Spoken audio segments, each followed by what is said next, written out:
Hey guys, welcome back to the channel. This is story about what if Naruto shows his inherent intelligence. Percy Jackson Part 1. Before I start, please do support for more amazing content and comments for Part 2. Do consider to subscribe my channel and share my video to your friends and check out the description as well. Let's start the video. Chaos and destruction was all around him. Death and fear were his companions. The young man looked at the beast in front of him, roaring and thrashing about, destroying everything in his path. This was not the plan, screamed his once-upon-a-time opponent as they watched it destroy everything. Mother, what went wrong? Questioned the blob-looking thing from the white-haired woman's sleeve. It would seem as the ritual to bring me back to full strength was hijacked by the Jubi instead, so all the tailed beast's chakra and power went into him instead. The woman answered while breathing hard. Naruto, what now with Sasuke dead? We can't seal the Jubi anymore, his longtime friend and teammate said while holding her stump of a left hand. Madara, can you buy us some time? I'm going to try and seal him within me while Kaguya seals me like the sage did long ago. I don't think I have the power to hold it back, Naruto said while looking at his hands, seeing both the sun and moon mark on them. The sage, in his final bid to help, gave up all his power and strength and gave it all to Naruto, unknowingly giving him both marks. Kaguya looked at the kid who just hours ago was her enemy, now turned ally after the Jubi erupted from her, taking most of her power. Madara, who was also spit out from her after the Jubi escaped, tried to attack them only to stop after he saw the fully manifested Jubi. Now both were working together alongside Naruto and what remained of the Shinobi Alliance, trying to seal it away once more. Sasuke had tried to become the new Jinchuriki of the Ten Tails but failed when it just ate him whole. It had then fired multiple tailed beast bombs in every direction, destroying the landscape. No, kid, I no longer have the chakra needed to even activate my Sharingan anymore, let alone hold it down for long, Madara informed them while looking at the beast who he once thought he controlled. Not if we all give him our chakra, Kaguya said while looking at Naruto. If we all give him our chakra, then maybe he will have the power to seal it inside him and hold it back. Madara, if we give him your eyes and I give him my power, then he might be able to one day tame it, Kaguya said while standing tall and summoning a Shikujo. Madara looked at her and nodded, knowing they held no more power over it any longer as it was wary of them.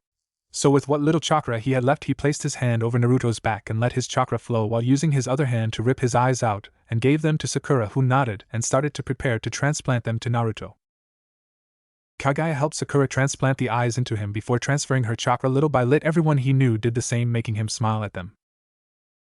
Be careful, and Naruto, Hinata said while placing her hand over his heart, sending her share. Naruto could feel his chakra rising as well as feel Madara's eyes adjusting to him. He had never felt this powerful, but there was something else. He could practically see everyone's skills, and somehow he knew exactly how to use it, from Sakura's medical jutsu to Madara's infamous fire jutsu to even Kaguya's dimensional rip ability.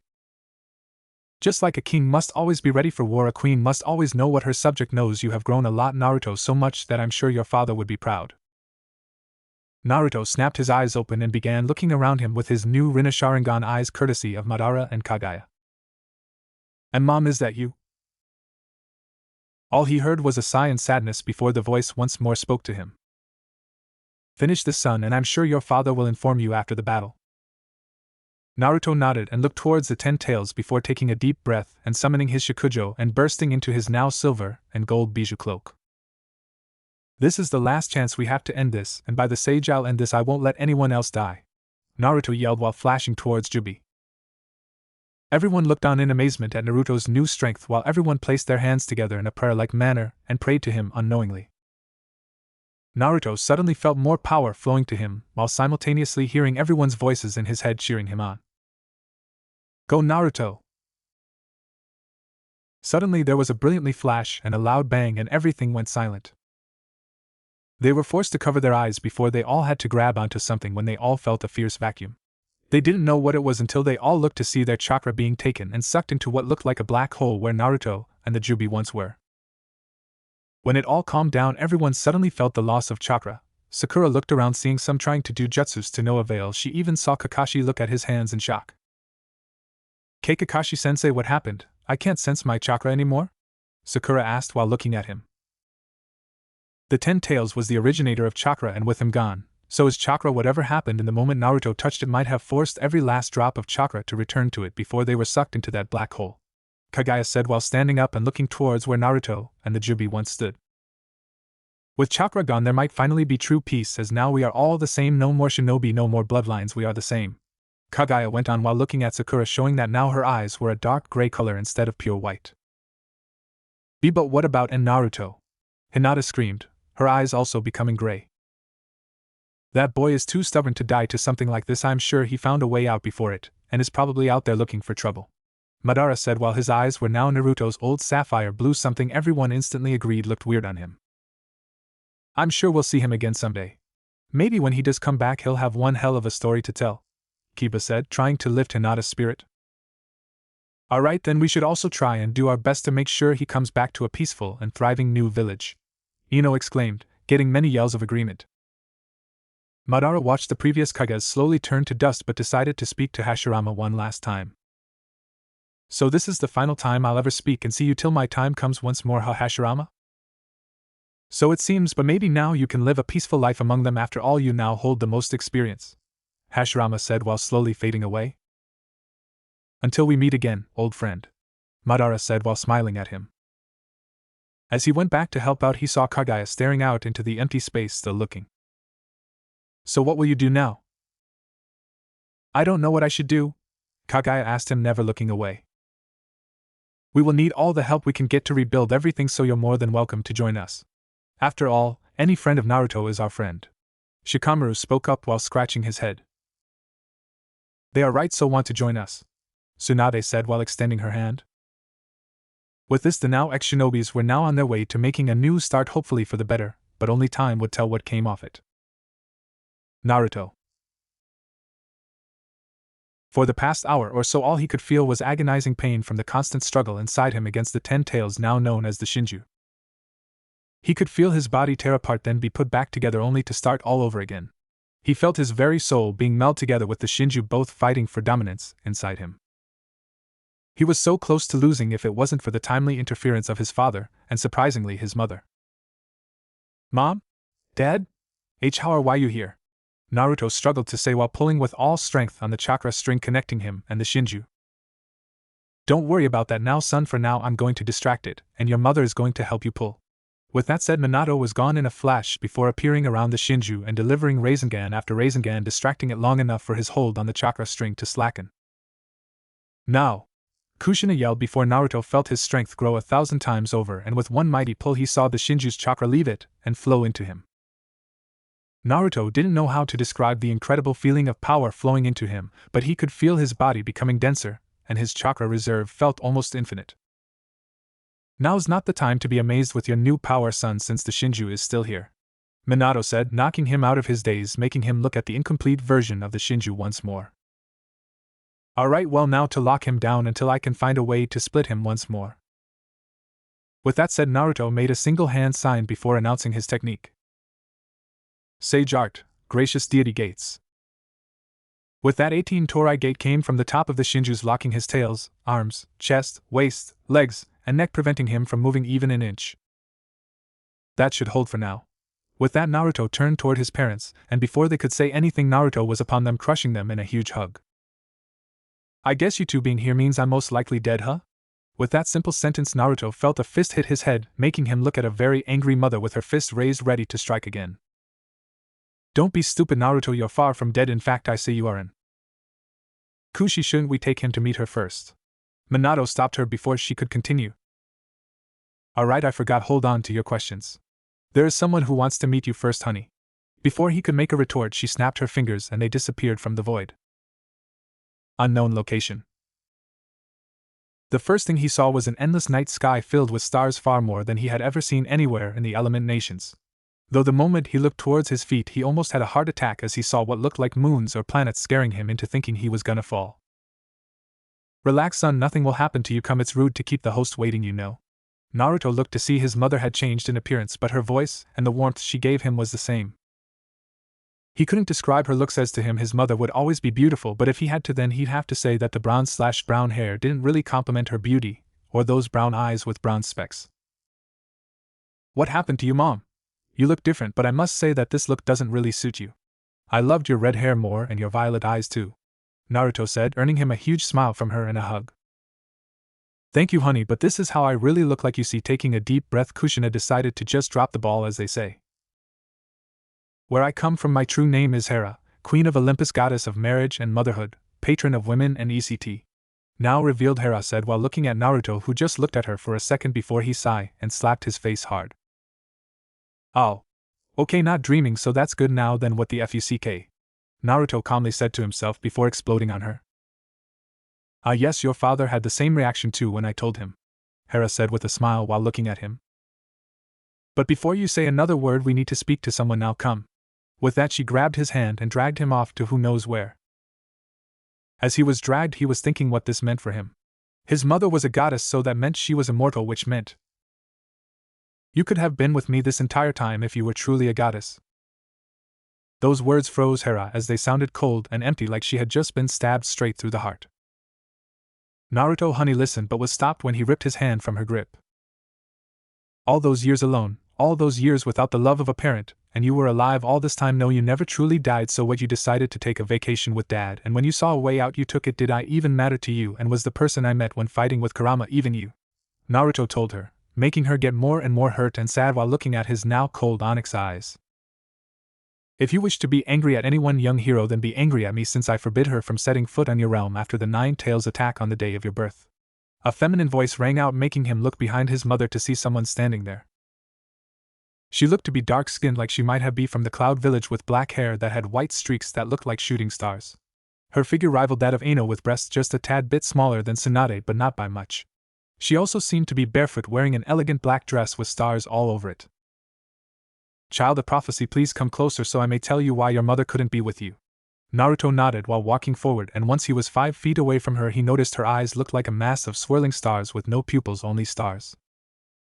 You see, the moment you were born, the fates forbade all gods and goddesses from interfering with your realm, something I didn't like but had to allow for you to become the man you are now, my champion. With that, Naruto raised an eyebrow at her but said nothing, allowing her to continue. You see, for I am chaos, creator of all that you see and all that you don't. I am power and I am weakness. There is nothing in all of creation that I don't see, hear, and know. So I knew you would become far more powerful than anyone in your realm, but no matter what, you always lost when fighting Kurama. Naruto looked shocked at her reveal but then grew confused at the last part.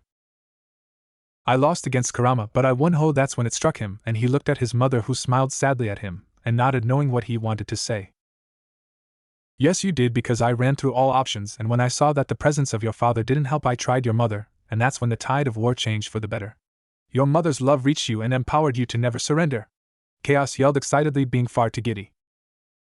I couldn't believe my eyes when I saw you fight the Shinju and win, and I knew you would be the perfect champion, someone who is not only able to fight a fraction of my power, and not only win but tame it. Naruto and Hera merely looked at each other, and Naruto gave her a small smile, making Hera smile brighter, since that meant he was forgiving her little by little. So this fate is the one I have to punish, is what you're saying, Lady Chaos? Naruto asked while cracking his knuckles. Oh yes, they are the ones, but not now. Right now I wish to ask you to once more help bring another realm to peace? Chaos asked. Another? Yes, your mother's realm is ruled by an idiotic child playing king and throwing tantrums when anyone doesn't do things his way. He also happens to be your mother's brother/husband, not by choice, mind you, forced in a way. When Naruto heard this, he clenched his fist and looked at his mother. Mother, is this true? He wasn't weirded out by the brother part, since in his home that was common when wanting to keep a bloodline pure. I mean, look at the Hyugas. Unfortunately, yes, and given I'm the goddess of marriage, I can't really just divorce him, as that would look bad if the goddess of marriage herself didn't respect the sanctuary of marriage.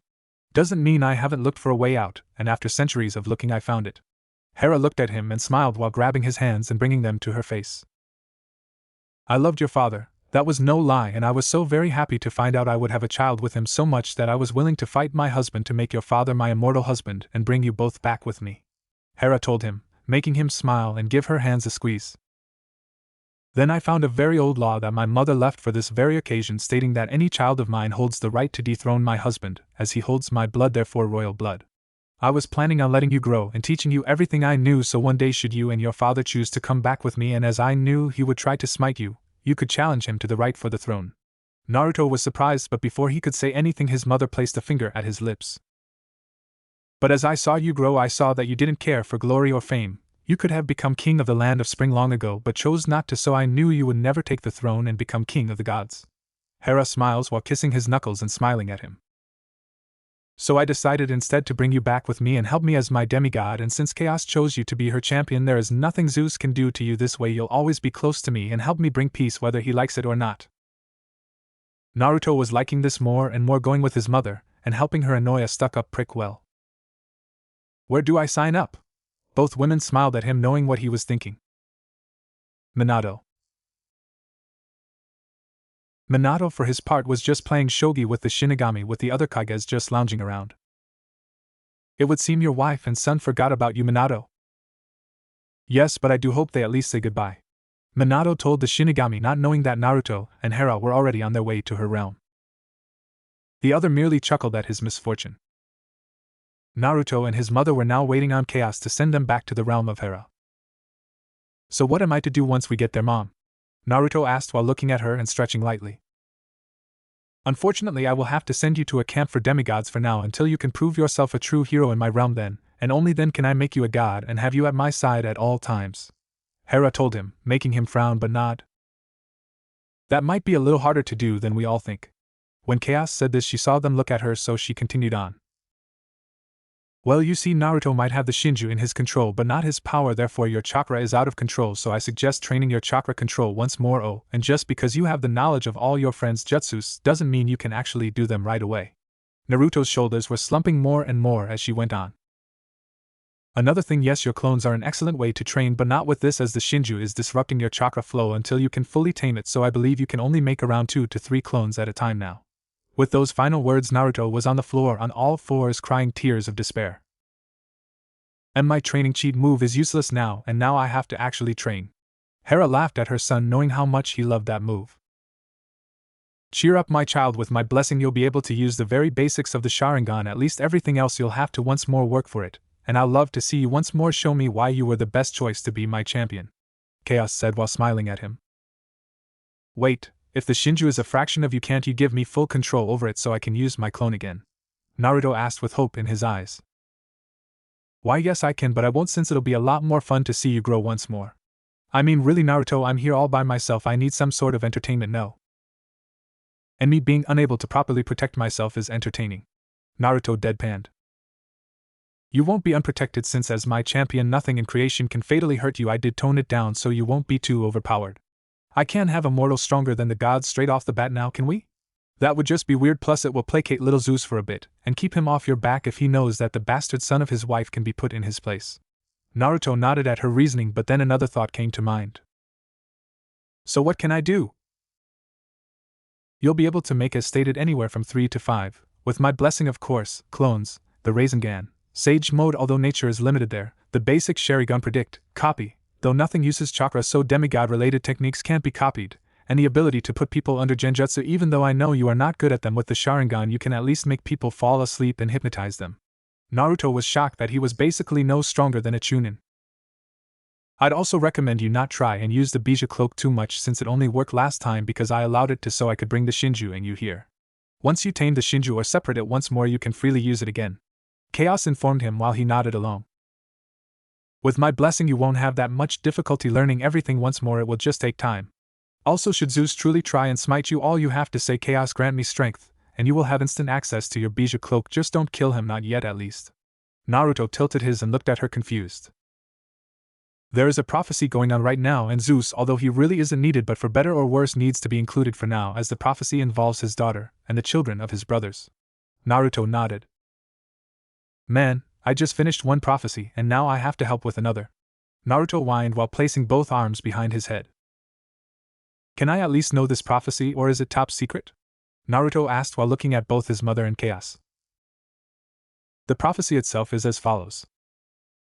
A half-blood of the eldest god shall reach 16 against all odds and see the world in endless sleep. The hero's soul, cursed blade, shall reap a single choice, shall end his days, Olympus to preserve or raise.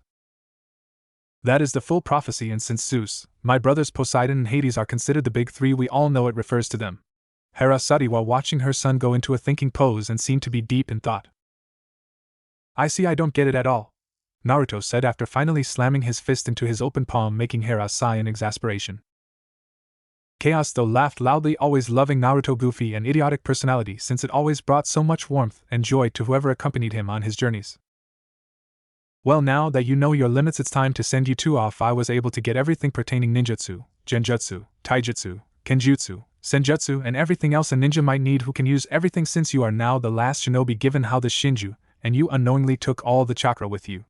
Naruto was amazed, then remembered that the old man sage did bestow upon him all his power, so it sort of made sense. Okay, I'm ready when you are, Lady Chaos, Mom. Both smiled at him. As soon as you get into camp I will claim you, so prepare yourself since I'm sure my husband would not be too pleased. Hera warned him, making him crack his knuckles and grin. Chaos nodded and snapped her fingers, making a burning sensation appear on Naruto's left pec. That mark is my symbol, and what marks you as my champion, but I'll claim you as well when you reach camp to make Zeus think twice about attacking you. Chaos told him while Naruto rubbed his chest. Well, hold on, but given how you can use the flying thunder god, this shouldn't feel that much different. Good luck, my champion, and once you're done bringing peace to that realm I shall reward you handsomely. All Naruto was able to see next was a flash of white before he felt the familiar sense of weightlessness, and the rush of traveling faster than light itself. Unknown forest. The first thing he felt was exhaustion, and then chakra depletion. Crap, come on, Lady Chaos, you could have at least put me here fresh instead of leaving me like how I was in the war. Naruto decided to take a few minutes to rest before figuring out where in the world he was. He was thankful that his mom at least told him he would be dropped off as close as possible to camp. As he was resting, Naruto heard roars and felt the very ground shake, making his eyes open to see a mass of monsters chasing 3 kids and a goat man. 2 girls, one about 12, another around 7, and the boy seems to be 14. The goat man can't really tell. Well, fuck, was all Naruto said before running towards them while trying to see what he could do at the moment. I have enough chakra for maybe 2 Raisengans or 1 big ball Raisengan. I can also probably make 6 clones. Shit now. I really wish I could have told Lady Chaos to heal me up a bit at least. With that, Naruto decided to throw caution to the wind and just focus on saving the kids. Hit the dirt now! The kids and goat man turned in time to see Naruto in the air with a huge sphere of what looked like blue energy of some kind. Cho Odama Raisengan. Massive Raisengan. Everyone watched as his attack made contact with the one-eyed monsters called the Cyclops. Who is that? The 12-year-old black-hair punk-looking girl screamed while shielding herself and her friends with her shield. Doesn't matter who I am right now, I'll take it from here. Naruto screamed back, not moving a muscle, trying to get even a sliver of nature energy. The 4 of them looked at him like he was crazy, and little did they know that when it came to fighting to protect Naruto, Uzumaki always went big.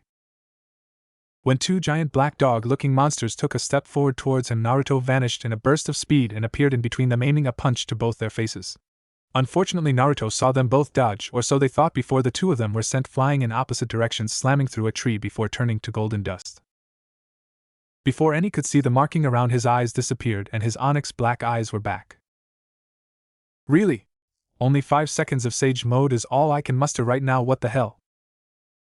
Naruto jumped back, landing in front of the kids, and watched a whole bunch more of the dogs approaching with more Cyclops and 3 hideous-looking bird-looking ladies. Give us the child of lighting demigod and we'll let you leave. The other 2 looked towards her to see a strange knife in her forehead with a piece of paper attached to it. The 3 of them were about to laugh at the idiot demigod's blunder until the paper fizzled and exploded. What the hell was that? They both saw one of their own turn to golden dust from the simple knife, and both turned to glare at the blonde, only to see all 5 of them running towards the camp. Get back here, you bastard! Great, now they're even more angry. Was that your plan from the beginning, Blondie? The punk girl asked him as they ran with him taking the rear. Quite the opposite, really. I was hoping that would distract them long enough for us to make it to camp, Naruto said while throwing more behind him in a random direction, taking out a few of the hellhounds, as he recently found out they were called. Well, with my shield I can probably buy you some time to get to camp, so we all make it or none of us do, Naruto told her while looking her in the eyes, making her stop her train of thought and nod at him. Well, do you have any more tricks up your sleeves? The blonde boy asked, making him think and slam his fist on his hand. One, but I'll most likely pass out from exhaustion, Naruto told them, making them nod. Do it, Grover, and Luke will catch and carry you, Blondie, the blackhead said. Sure thing, Sparky, Naruto fired back at her, making her eyebrow twitch in annoyance. My name is Talia, she told him while glaring at him, making him chuckle and smile while stopping and lifting his hand in the air while 2 clones popped into existence at his sides. Naruto, now get behind me and prepare to catch me. Luke and Grover did as told while Taliah and the little girl kept running towards camp. Futon, Raisin Shuriken. With his attack ready, Naruto threw it at the monster, catching a good chunk of them and making the weaker ones flee while the bird ladies were still there with small cuts and scrapes. Lord Hades will make you pay, boy. All Naruto could make out while trying to remain conscious was the panicked voices of Luke and Grover screaming for Taliah. He risked lifting his head only to see that Taliah girl get smacked hard by one of the few remaining Cyclops. Shit, I am sorry, I couldn't be stronger right now. Just before losing consciousness, he saw a bolt of lightning hit Taliah before passing out to the screams of the little blonde girl. Mindscape. As his body healed and rested, Naruto was inside his mindscape staring down the Shinju, who was doing the same. It seems even now you're causing me trouble, Shinju. Naruto knew it couldn't speak as Chaos said it was only her chaotic nature in physical form, and as such Chaos has no conscience, only instincts. You kept me from saving a little girl, and now because of your interference in me I have to face her friends, and tell them I'm sorry for not being able to save her. I swear to you I'll make you submit to me so I never have to see another person die in front of me.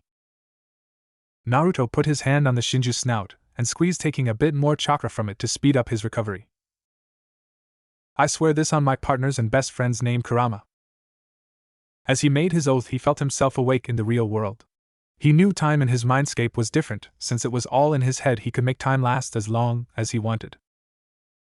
Real world. Naruto awoke to a sore body and dry throat. He looked around for water and saw a glass on his bedside, but when he reached for it, all he did was smack towards the floor. You should rest some more, since I bet your body is still not fully recuperated. Naruto turned to look at a half-horse, half-man speaking to him. My name is Chiron, trainer of heroes and one of the counselors here at Camp Half-Blood. He introduced himself, knowing the look in Naruto's eyes. Hi, I'm Naruto Uzumaki. Naruto said, not knowing what else to say. Nice to meet you, Naruto. Now let me ask you, do you know who your godly parent is? At his nod, Chiron started to stroke his beard. Good, then rest, and when you can walk we will present you to the camp and see if you are claimed. Are the ones I came into camp okay, Chiron? He asked, seeing his shoulders stiffen a bit, not too much to be noticed by normal people, but to a shinobi it was enough to answer his question. I see, it was Taliah, wasn't it? Why yes, her father made a grave mistake, as she was never to be born, so she would have always been Chase had she remained among us, but he didn't want his brother to get his hands on her, so he decided to make her a pine tree, with the added benefits of making a protective barrier around the camp, forever being outshielded. Naruto now knew who her father was, and he was angry at him, basically letting her either die nor live to always be in limbo. Thank you for answering me honestly. Now if you'll excuse me, I'm going to sleep some more. He need to get his strength up and calm himself, so he kindly told him to fuck off. I understand, do try to rest. I'll send someone over to help you later. Now he was left alone with his thoughts, and he didn't like that, as for one he was an idiot, so thinking wasn't his forte, he knew that. Damn it, where is Shikamaru when you need him? Time passed by with him waking up periodically to drink water with the help of some camper until he could finally stand by himself 3 days later. As he walked out of the big house, as he found out what it was called, he looked around at all the campers walking around doing their own thing or training on what looked like swordplay, hand-to-hand combat, and rock climbing. Finally awake, I see? Chiron asked while trotting up to him. I stayed any longer and I'm sure my back would melt together to the bed. Naruto joked, making Chiron smile at his bad joke. Come, the other that came with you has already been claimed, so we must now introduce you. So who are their godly parents? Naruto asked while walking with his arms behind his head and lifting his legs into the air a little too high. Well, Luke is the son of Hermes, god of thieves, travelers, and the messenger of the gods. While Annabeth, the little girl with you, is the daughter of Athena, goddess of wisdom, battle strategy, and architecture. Chiron told him, making him nod along even if he had no idea who they were. Now wait a bit, children, gather around to welcome a new member. This is Naruto Uzumaki. And Chiron stopped when the bronze peacock feather symbol of Hera appeared over his head, along with the symbol Chaos, the literal creator of their world and all others. All hail Naruto Uzumaki, son of Hera, queen of Olympus and goddess of marriage, motherhood and patron of women, as well as the champion of Lady Chaos, creator of all. Chiron and even the pudgy man with a soda can kneeled before him, making him make a face of disgust. You guys really bow well that lame, can't you just, I don't know, shake my hand and give me a pat on the back as a welcome? Before Chiron could say anything, a bolt of lightning came fast towards him. If it wasn't for his shinobi training, Naruto was sure he would have been hit. Before he could breath, another came towards him, making him dodge again, and again he was beginning to see why Chaos called him a child. Having had enough, Naruto reached into his mind looking for a specific jutsu he always wanted to try. Finding it, Naruto quickly ran through the hand signs and called out his jutsu. Raikiri. Lighting blade. Everyone saw as Naruto produced lighting of his own in his right hand and used it to literally cut Zeus' own lightning bolt. Naruto stood there with another lightning blade ready to cut another lightning bolt should he need to, but when he saw the sky clear he sighed and let his jutsu fade. As he did that, he grabbed his hand and started breathing a little hard with sweat coming down his face. So this is what Lady Chaos meant with me not being used to the techniques I got from the other. If one signal lighting blade used so much chakra, I need to start training again and fast, can't be using untested jutsu right off the bat. So what now? Naruto asked the horseman, who merely looked at him in shock at his deeds. Mount Olympus. Zeus was fuming at his wife's bastard for merely living and then having the guts to show him up using his own element. It seems he's better at controlling lighting than you, Zeus? Poseidon laughed at his little brother while Zeus merely glared at him before turning at his wife. Don't you dare tell me anything, Zeus, or should I remind you of all the times you cheated on me and sired all those children of yours? Hera said while looking him dead in the eyes, making him look away before turning back to her, ready to fight again, only to shut him up again. At least my son is capable of protecting himself instead of needing daddy to help him, or give him the gift to become a hero, Hera said, and Zeus knew what she meant, so he merely looked away. Can he be trusted, sister? Hades asked her. Of course he can, brother, or do you think Chaos would have made him a champion of hers otherwise? Hera answered, making him frown but nod. So where was he all this time? Demeter asked while looking at the image of her sister's demigod. In his original realm, as he was the child of prophecy in his own world. This made everyone curious. Oh, another child of prophecy? Athena asked while already curious of this boy. The blue-eyed boy that would call the names of the 9 beasts and play with them. A simple prophecy, but a very effective one, as my son grew to love and be loved by all in his realm, to the point where all the separated parts of the primordial being in his realm loved and trusted him like the prophecy stated, Hera said while smiling at the image of her son. So if you leave my son alone, I'll leave your son alone, dear. Hera whispered this simple threat to Zeus' ear, making him look at her in shock. Alright, so long as he stays in line, I won't try anything. Everyone looked between the two, knowing Hera made a very scary threat if Zeus was agreeing to let the child live. Be but one wrong move and I'll end him, Hera. Zeus threatened, trying to keep control. As you wish. Hera could see all the gods interested in her son, but none more than Aphrodite. Hephaestus didn't seem that interested in him, even if he was technically his half-brother. Ares seemed more interested in his fighting prowess than anything else. Aphrodite just seemed to ooze out lust as she watched her son walk about the camp. She would need to warn her son of her. Demeter was looking intently at him, more in the way of seeing if he ate enough cereal, or not, so Hera merely rolled her eyes at her. Athena was using her big brain to calculate if he was useful to her in any way, and Hera quite honestly didn't like it. Apollo was grinning from ear to ear, having seen how her son had an effect on Aphrodite, and she knew he was planning on using him to pick up mortal women. Artemis seemed to take an interest, but nothing more than that. Maybe it was the permanent feeling of nature that accompanies her son when he became a full-fledged sage. Hermes, well, from what she could see, he didn't even look his way, being too preoccupied with the cell phone of his, so she moved on. Dionysus was just reading another magazine about wines and vineyards, so she left him be. Hestia seemed to smile at her before giving the image of Naruto a gentle smile, and Hera knew her eldest sister felt the family-oriented love her son gave off.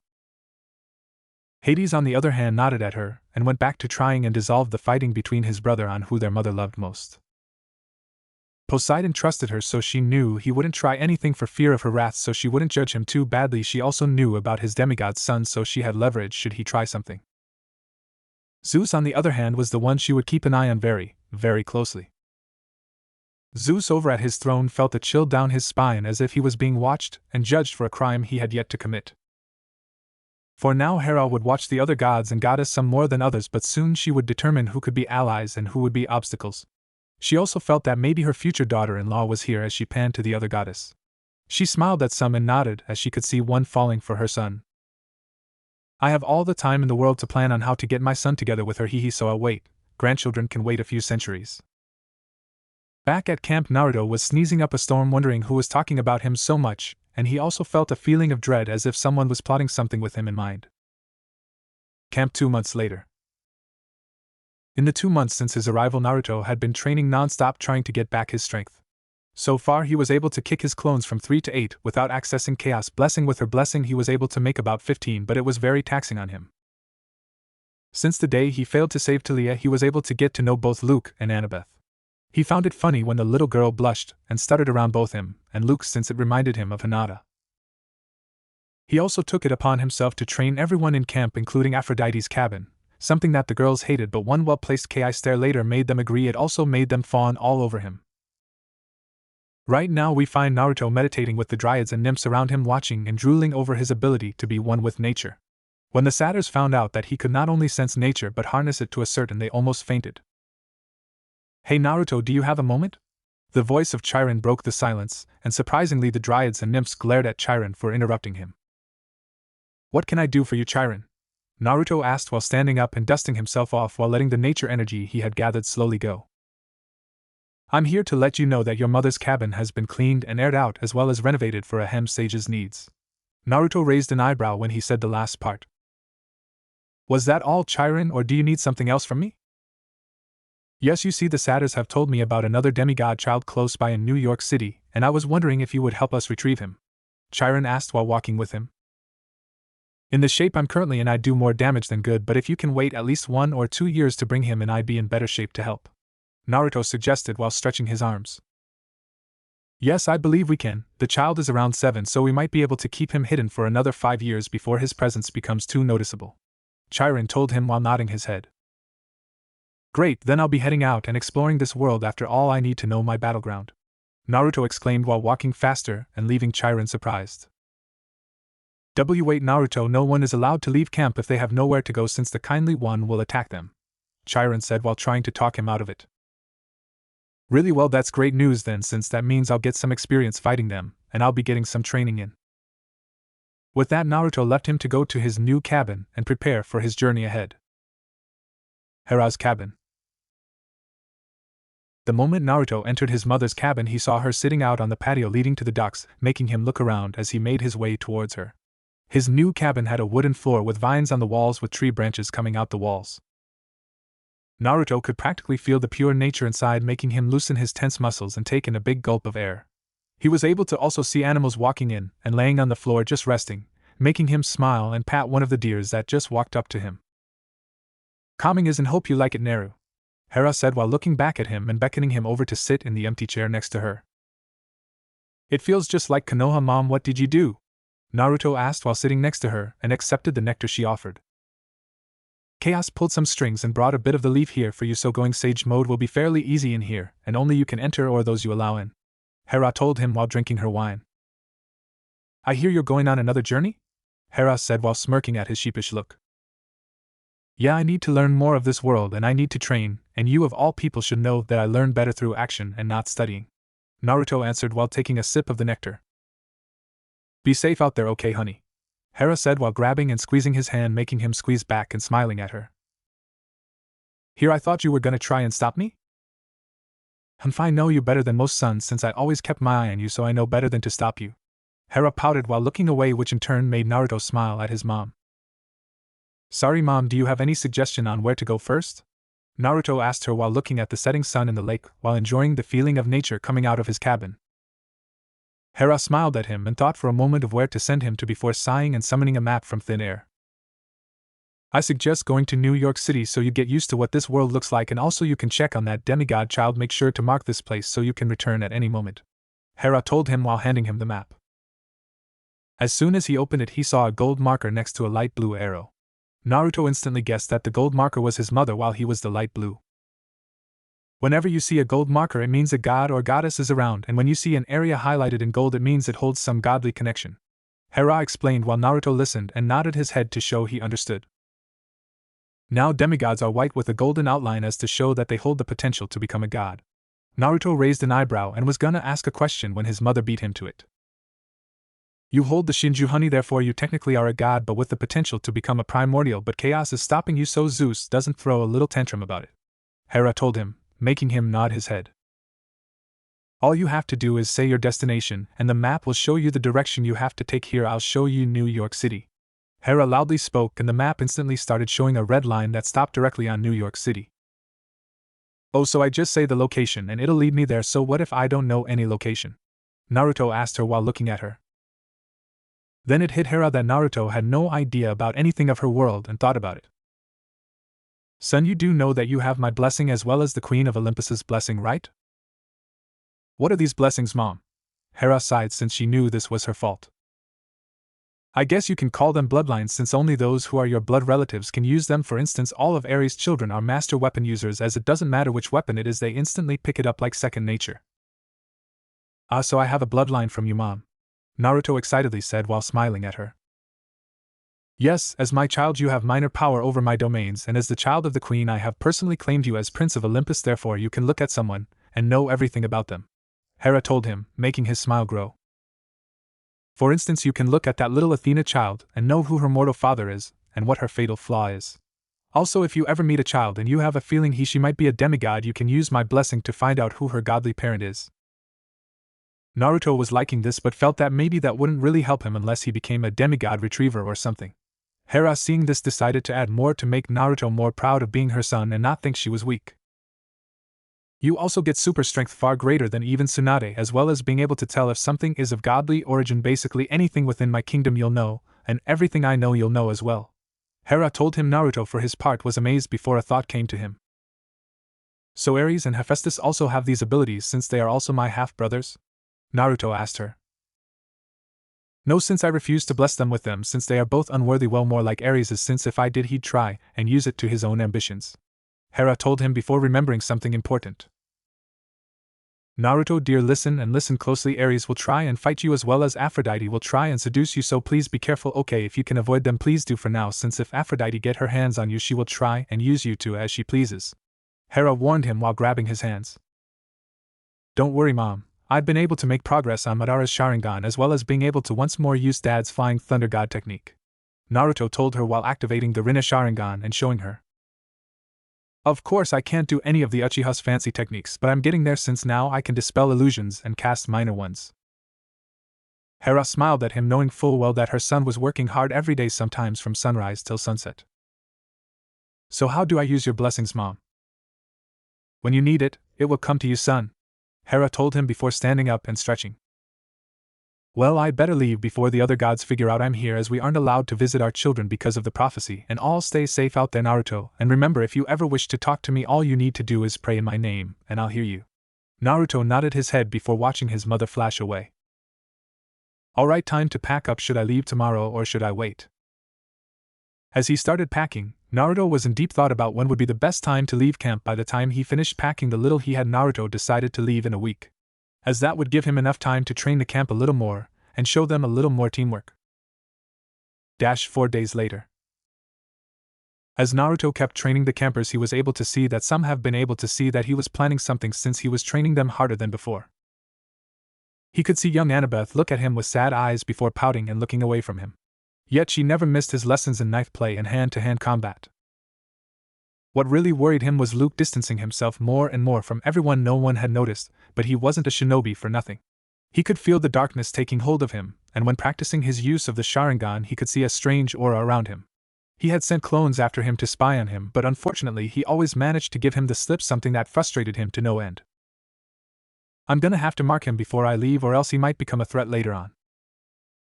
As those thoughts went through his head, Clarice LaRue, daughter of Ares, tried to sneak a quick jab at his face, only to have Naruto slam her into the ground and place his foot on her lower back. You know, sneak attacks are a great plan if and only if you don't do a battle cry before every single one of them, Naruto berated her while removing his foot, only to slap her left foot away when she tried to roundhouse his face. Come here, pretty boy, and I'll show you what I can do, Clarice yelled while running at him full speed. Naruto sighed knowingly, since no matter how hard he tried to teach her self-restraint and teamwork, she never listened. Clarice, listen, no matter how you come at me, if you don't have a plan you'll never be able to touch me. Naruto thought that by playing the arrogant persona she would learn faster, but to no avail. Shut up, I don't need your lectures, I just need you to shut up and taste my fist. As she ran at him, Naruto decided to play with her a little. As she swung, Naruto simply stood still and slapped her fists away while every now and then flicking her forehead or spinning her around and flicking her neck. Stop playing around and fight me seriously, or are you scared of me or my father? Clarice growled out while looking him dead in the eyes. Kid, if I went all out on you, you'd never learn a thing, but if you insist, I'll show you why these lessons are important. Naruto explained before looking at the gathered group of campers, some including Clarice's siblings who were cheering her on. Look closely, all of you, and I'll show you why pride and arrogance will be all of your downfall. When Naruto said that, every single Aries child simply laughed while some were boasting about how their father would make it go Clarice's way. Naruto just shook his head at them, knowing how badly they relied on their father to solve their problems for them. I see none of you believe me, but no matter, after I'm done here you will all see how even if your father is a god, he won't be able to save you if your opponent is faster and stronger than you. With that, Naruto blurred out of their vision before they all saw Clarice being thrown around like a rag doll before Naruto stopped and just stared at her, seeing how she was being thrown around by the after effect. Well, this sucks. Even though I can replenish my sage mode, it still lasts so little in this world. Must be because this world only has very little nature left. After Clarice fell to the ground hard, every last camper looked on in shock of how easy and fast Naruto beat Clarice, as she was only a fly to him. As I just demonstrated to you all, it doesn't matter if your father is Ares or Zeus. If you yourself are weak, then having a godly father means nothing, Naruto told them while looking around. In the back of the group he could see Luke with narrowed eyes watching him like a hawk, and Naruto very subtly kept his eye on him. Now then, who wishes to go next? No one moved, as they were all too scared or still in shock, which disappointed him at how easy it was to break these kids' morale. Fine then, I'll choose one, Luke. Everyone present looked in Luke's direction, trying to gauge his reaction. Luke raised an eyebrow but shrugged his shoulder and walked forward, and Naruto could see him putting on his friendly older brother mask the closer he got. Sure, but please do go easy on me since I'm mostly a swordsman, Luke joked.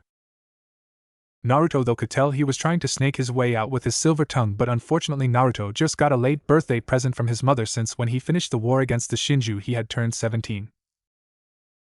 Don't worry, Luke, since I'm also a swordsman, although I must admit swordplay is not my forte.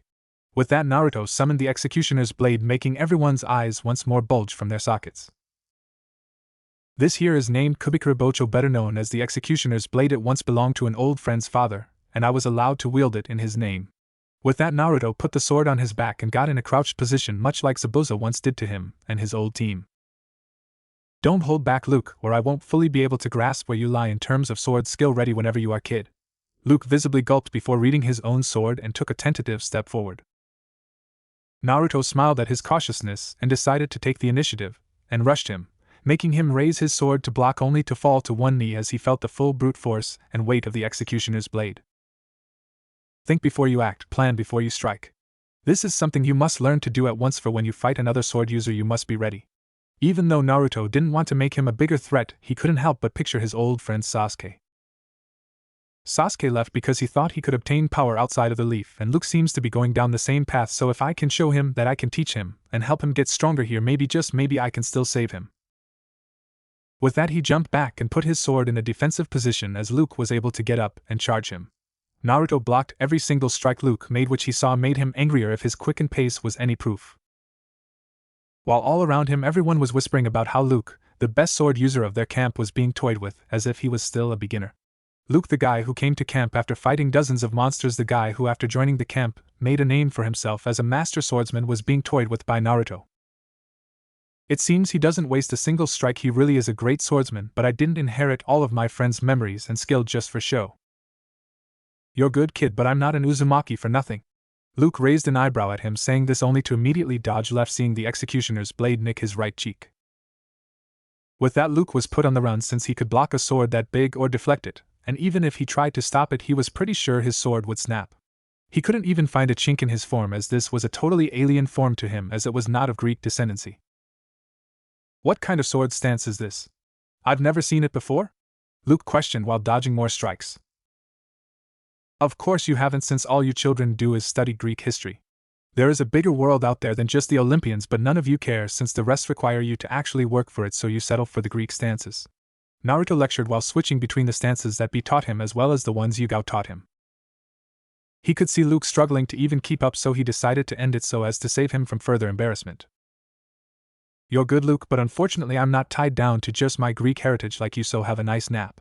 When they heard him say that, some looked on in confusion, while others started leaving, seeing how Naruto was gonna finish it. Naruto for his part swung the executioner's blade behind him, while reversing it so as to not cut Luke in half, and when he was ready he pumped a minor amount of nature energy into his body. Think about what you can do to improve, and when you're ready I'll be here to help. Luke was about to taunt him before he felt the air leave his body as he saw Naruto under him lifting him up with the executioner's blade and then slamming him down on the ground, and the last thing he saw was Naruto putting Kubikara Bocho on his shoulder and saying something to the crowd. 2 days later. For the past 2 days Luke had been asking him for spars, which Naruto obliged every time, and every time Luke was put into the ground with some effort every time. Naruto noticed that Luke learned more by doing much like him, so he started taking him seriously and making it more difficult for him to gain much experience, since he still didn't know if Luke was a threat, or if he was just angry at his father. But now Naruto was busy in his cabin looking at the map of this nation called the United States of America, and trying to see where he should go first. Luckily Chiron had maps of this world in his library that really helps me with locations, or it would if these maps weren't decades old. Naruto internally screamed while trying to map out which locations on Chiron's map still existed, and which didn't. Ugh, some of these are not even mortal settlements, some of these are centaurs, nymphs, and even satyrs' natural habitats. Naruto was losing his mind trying to map out his journey, but to no avail. Screw this, I'll head toward New York first, and after that I'll let the wind guide me. Having had enough, Naruto threw down the maps and decided to go at the old wanderer style. I need sleep. With that, Naruto threw himself on his bed and let Morpheus take him to dreamland. The next morning, Naruto decided to leave before even the camper woke up to avoid unwanted questions, but he couldn't avoid Chiron, as when he made it to the front entrance, he was there waiting. I see that you really mean to leave? Chiron stated, more than asked. I see you still haven't stopped trying to make me stay? As for Naruto, he merely crossed his arms and looked at him. Is there any way I can persuade you to stay? Look, I know you care about everyone here, but the thing is I'm not like them, as I was raised a shinobi since before I turned 13, and while yes, some of these kids were already fighting monsters around that age, none of them were trained to be killers. Most of them fought for survival, while the shinobi fought for their country. I've fought in a war and I've seen many of my friends die. If I'm to help these kids I need to know your enemies, Chiron. As Naruto explained his reason for leaving, Chiron stood there surprised, not knowing him to have thought that far ahead. You seem to be full of surprises, Naruto. I'm a Uzumaki and surprising people is our forte. Naruto smiled while putting his hand behind his head. Very well, but do stay in touch. I'm sure your mother would worry if you perish out there with her being unable to help. Trust me, Chiron, she knows. With that, Naruto started walking away in the direction the map said New York City was in. Chiron could merely watch him leave and was praying to his mother to watch over his safety, knowing if he prayed to Zeus he might try and kill him out there. With Naruto. As Naruto made it to the road, he could see his mother waiting for him and smiling. Hey Mom, I didn't know you were gonna see me off? Naruto asked while stopping in front of her. Did you actually think I wasn't going to say goodbye to you, even if I can talk to you freely whenever I want with telepathy? However, seeing you will be impossible, as when you left camp you caught the attention of all the gods, but luckily I'm hiding you from them for now, but I won't be able to always hide you since they might suspect me for it. So when I want to see you, you'll need to go to one of my many holy temples in the United States. You can find them just by asking the map. Hera told him while looking at the sky and narrowing her eyes. But unfortunately I have to go, as Zeus seems to have noticed something off about camp, but don't worry, he won't try anything against you since I do have leverage against him. I'll let you know about my journey every month, since if I tell you every day it will ruin the suspense. Naruto smiles at her while giving her a thumbs up. Hera walked towards him and hugged him tightly while giving him a kiss on the cheeks. Stay safe, you hear me, son, since I still want many grandchildren. Hera smiled at his red face. Bye. Hera jumped back while exclaiming her farewell, leaving a red-faced Naruto to start walking toward the Big Apple, as the campers called it, all the while grumbling about his mother's outburst. Naruto couldn't help but to look on in amazement at the things that the campers call motor vehicles, or cars as he's heard them called. I wonder if I can get one that might make traveling a lot easier? As Naruto continued walking, he let his thoughts wander while trying to imagine what this world could hold for him. The more he thought about it, the more he grew excited at all the possible people and fighting he might experience in this new world. But what he was most excited about was visiting this Japan, as he heard they made ramen, and he needed his fix.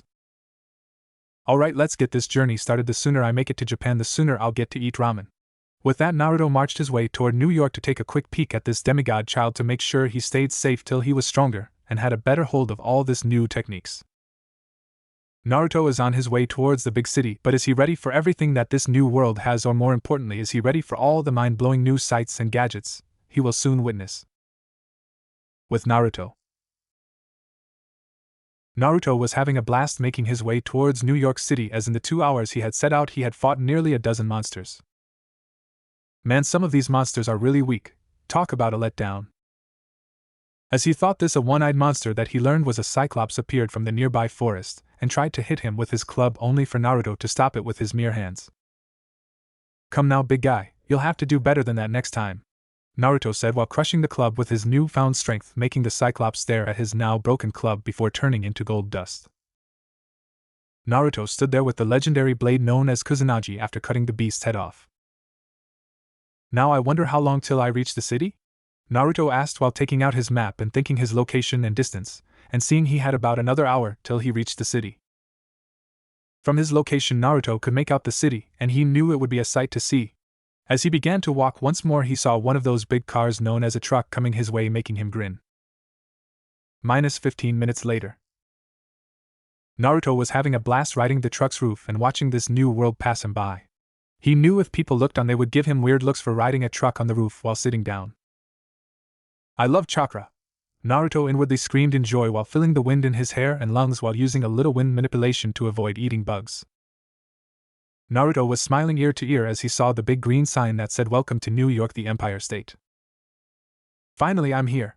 Naruto screamed while standing up and shooting his hands into the air with enthusiasm. "Hey, what the hell are you doing up there, kid? You'll get yourself killed!" the driver screamed when he noticed Naruto on the roof of his truck. "That's my cue to scram." Naruto smiled while waving at the truck driver. "Thanks for the ride, mister, it was fun."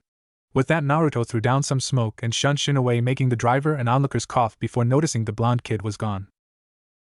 "What the fuck? Where'd he go?" the driver screamed while looking for the kid.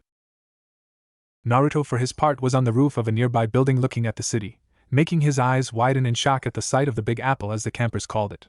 He couldn't stop looking around at all the new sights, like the big screens with commercials and advertisements, to the buildings with neon lights and the many cars and people going about their lives. He couldn't stop looking up and up and up. "That's one tall building," Naruto exclaimed while looking everywhere before jumping to the next building and looking around more. -30 minutes later. Naruto was sitting on the edge of one of the taller buildings with one leg dangling off the edge and the other folded towards his chest. He had spent a while looking around and finding newer and newer sights, but one thing was certain. "I need money, and fast." Naruto sighed out while looking at the city, feeling the wind and seeing the building they called the Empire State Building in the background. "What can I do to make money?" Naruto thought out loud while enjoying the sight until he sensed a presence behind, making him summon a clone and pounce on the enemy, only to see a man with wings on his shoes and a caduceus. "Not a threat. Not a threat," the man said while holding his hands up in a non-threatening stance. "Who are you and why were you sneaking up on me?" Naruto questioned while pressing his blade a little more. "First things first, please remove your blade and I'll answer your questions, deal?" the man said, making Naruto narrowed his eyes before nodding slowly and backing up. "So what's your deal?" Naruto looked at him with a raised eyebrow. "I mean, most mortals don't usually have the reflexes to pin a god with no chance to escape," the now revealed god said, making Naruto look him up and down before replying. "Hermes, I presume as for your question, I'm a shinobi trained to always be on guard, so you sneaking up on me was a stupid decision." "I'm aware now, so Yohara's kid, I see, got to say I'm impressed with you so far." Hermes smiled at him while holding out his hand. Naruto looked at him, and then at his hand before grabbing his hand and shaking it while showing a small smile. At least not all gods seem to be stuck up. This made Hermes burst out laughing. "Oh, that's rich man, kid, you're one hell of a riot."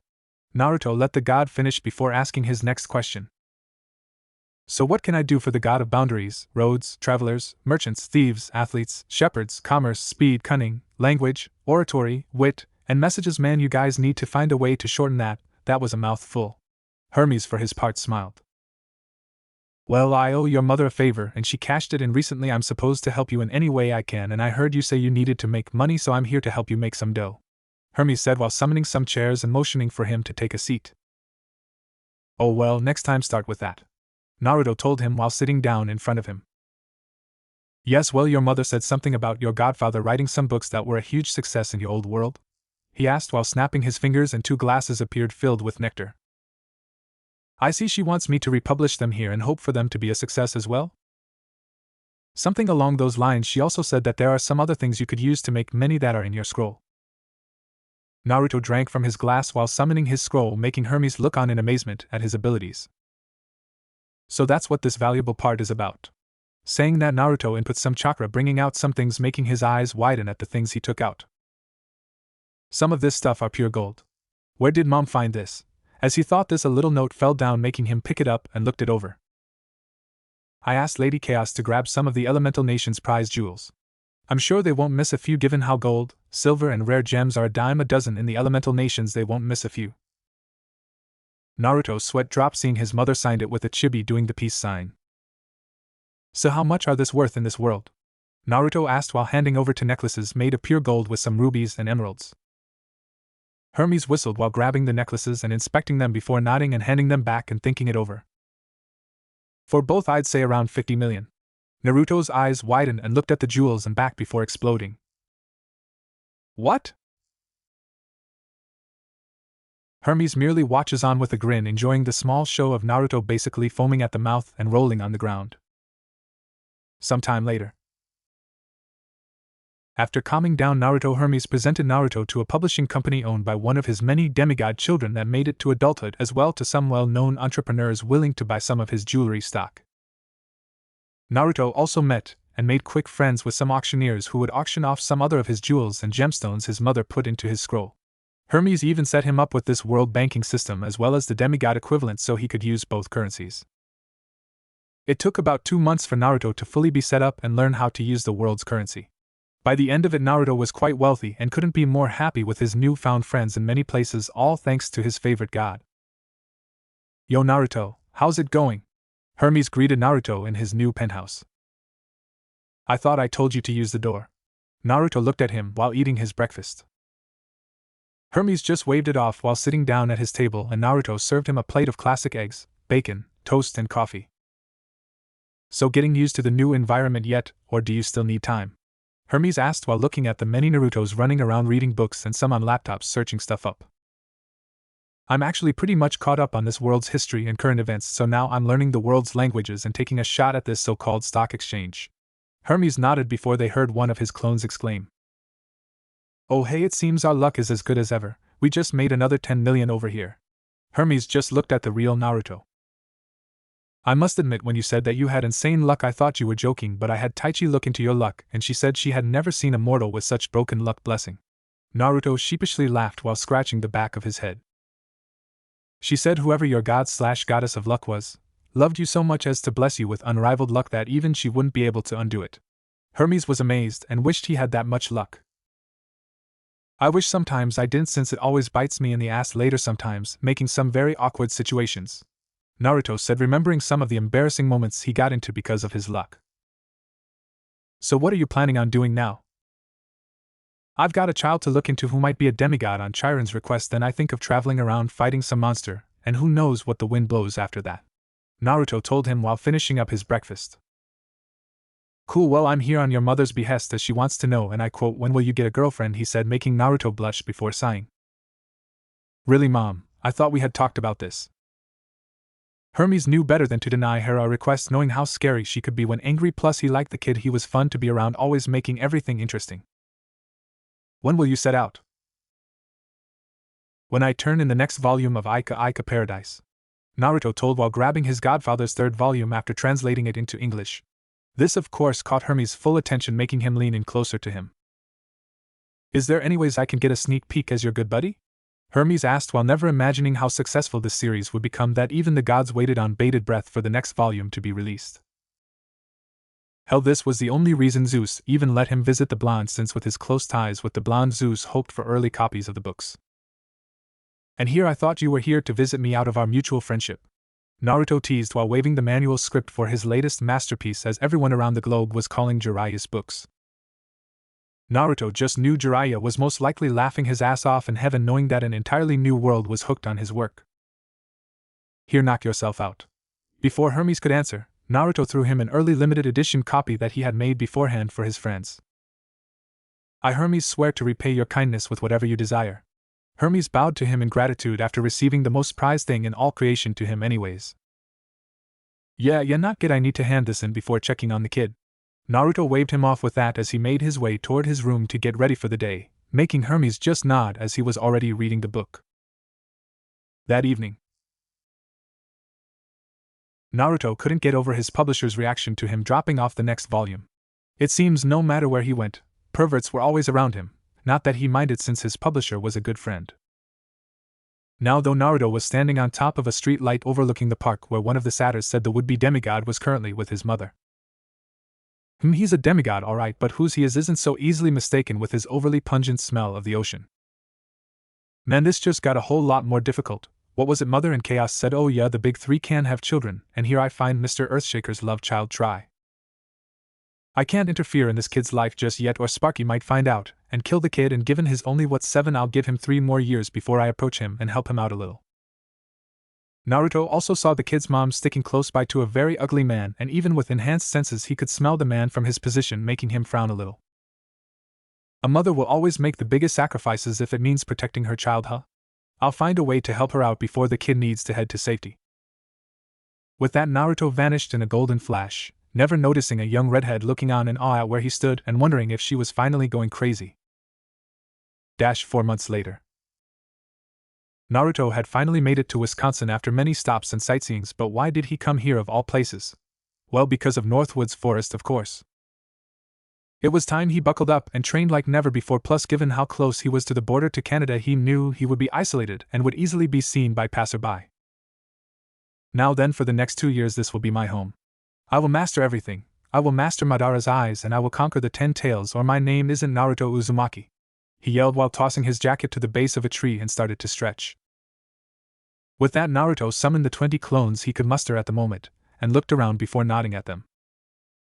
Alright boys, let's begin. Elsewhere in the forest. Ma'am, did you feel that? A young girl asked her apparent leader as she looked into the distance. Yes, take the others back to camp, I'll check it out. The young girl looked like she was gonna protest. Now Zoe.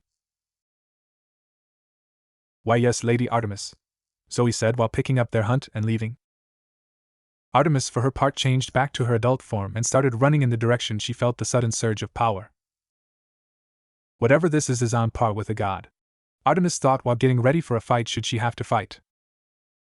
Naruto for his part was going all out, knowing that the humans of this world couldn't sense chakra, only the demigods to an extent.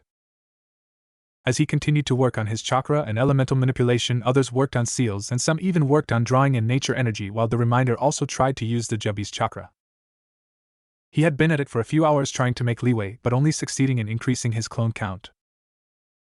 Damn, this isn't going as smoothly as I thought it would. Naruto knew if he wanted to succeed he'd have to conquer the Jubi, but he was in no way ready to take him on. Something is coming pretty fast, and from the feel of it might be a god, could be Ares, therefore this could be trouble. Naruto stood up and cancelled most of his clones except 2 as he left them to gather nature energy and readied himself. As he got into his frog kata ready for a fight, he didn't expect an arrow to swoosh by his head, forcing him to dodge if only by a hair. With that, Naruto readied his own attack before attacking. Wind style, air bullets. As his attack ripped through the foliage, he was able to see his attacker very nimbly dodge his attack. Skilled fighter, I see, so this isn't Ares, since Mom said he's mostly a close-quarter fighter, and this one seems to prefer the shadows of the forest. Naruto then had the biggest smile of his life as he went through some new hand signs. The only good thing to come out of having the Jubi is my new ability to use all elements god. I've wanted to do this ever since I saw Captain Yamato use it, and now I can. Wood style, smothering binding technique. With his jutsu announced, Naruto aimed his right arm in the attacker's direction, and to the attacker's surprise his arm turned into wood before extending in their direction, catching her by surprise. What the hell? Naruto's eyes widened when he heard a female's voice and saw her closely as a very beautiful woman. She has the same color hair as the Mizukage, and her eyes remind me of Hinata's, although much more beautiful. Naruto thought while holding her in place a few feet in front of him as he watched her struggle to get free, only to slowly tire herself out. What's going on? My strength is leaving me. I feel tired and weak. What did you do to me? Artemis tried to sound strong, but with the exhaustion she felt she could only muster a fierce glare sent at poor Naruto. Protecting myself given how you were the one you struck first. Naruto answered her while lowering her a little. What are you going to do now that you've won? Let me guess you're gonna take me as your trophy. She told him while spitting in his direction. Naruto for his part sat her down on the ground and released her, making her blink in surprise before Naruto flicked her forehead and exclaimed. The hell is wrong with you? Why would I do something like that? Artemis placed her hands over her forehead given that the flick stung a little, and merely looked at him. Don't what me? What the hell have you gone through to think all men would do something like that? I mean seriously, didn't you hear me when I said I was only protecting myself? Naruto lectured her for the better half of an hour, making her stay sitting there just looking at him and listening to his lecture. Sheesh, now then, introductions. My name's Naruto Uzumaki, son of Minato the Yellow Flash and Kushina, better known here as Hera, Queen of the Gods. Naruto introduced himself while extending his hand to her to help her up and greet her. Artemis. Naruto quirked an eyebrow. I'm sorry, what? I didn't catch that. Artemis. My name's Artemis, goddess of wild animals, the hunt, and vegetation, and of chastity and childbirth. She proclaimed louder while looking him in the eye only to see him smiling. Nice to meet you, Artemis, Naruto said while she begrudgingly took his hand and muttered a thanks. Now are you going to attack again, or are we going to sit down and talk like normal people? I mean, I can always tie you up if you're into that stuff, not judging. Naruto laughed as he saw her face go so red she could give his mother's hair a run for its money. Why, you damn pervert! Artemis yelled while shooting arrows at him, making him laugh and dodge them all, which infuriated her even more. Hold still so I can skin you alive and give your mother some boots made from you, she yelled while chasing him around his makeshift training ground. Laughter was heard for a while you could hear what sounded like a fierce lioness attacking her prey. The next day, both parties were exhausted and laying on the floor resting, Naruto still having a huge smile on his face which still pissed off Artemis by looking at it. Are we cool now? Naruto asked while looking at her from his peripheral vision. I'll wipe that smile off your face, she said while looking at him. Sure, you're welcome to try any time.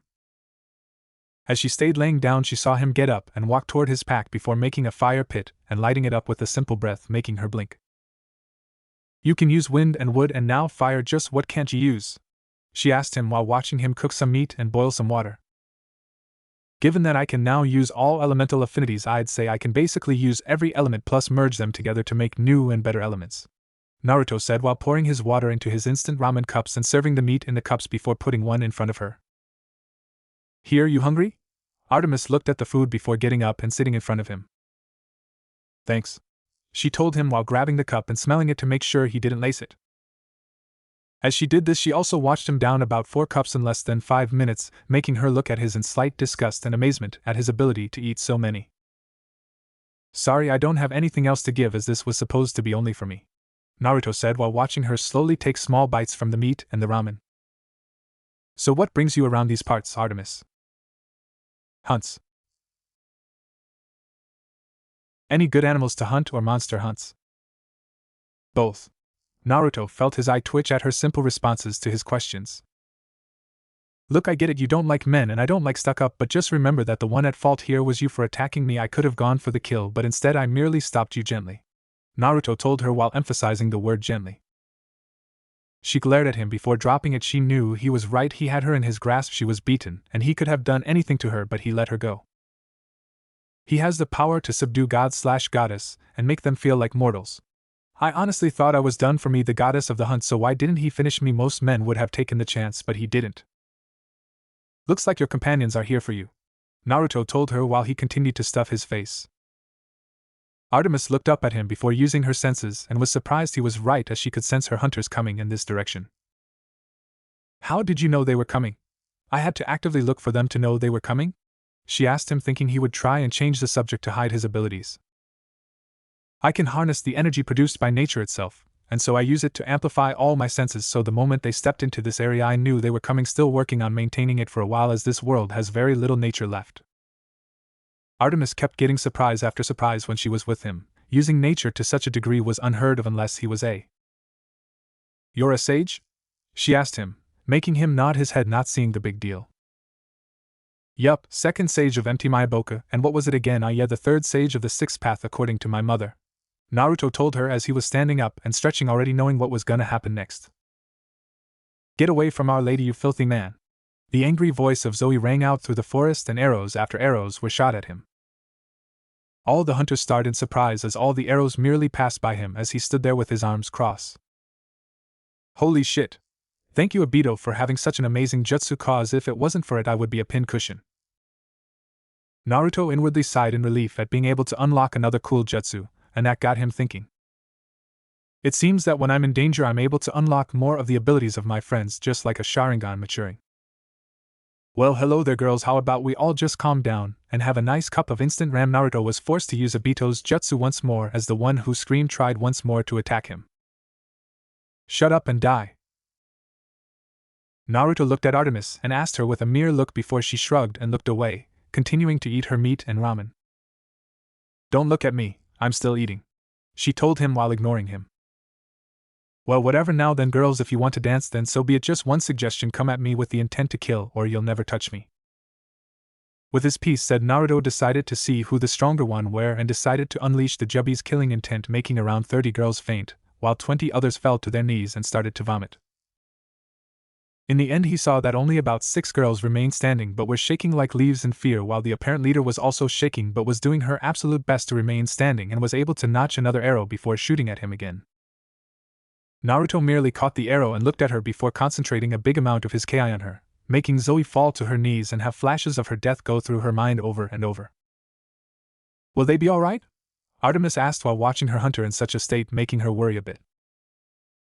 Well, from the history books that Mom had me read, you care for this girls like if they were your children, so don't worry, I merely attacked their will to fight and nothing else.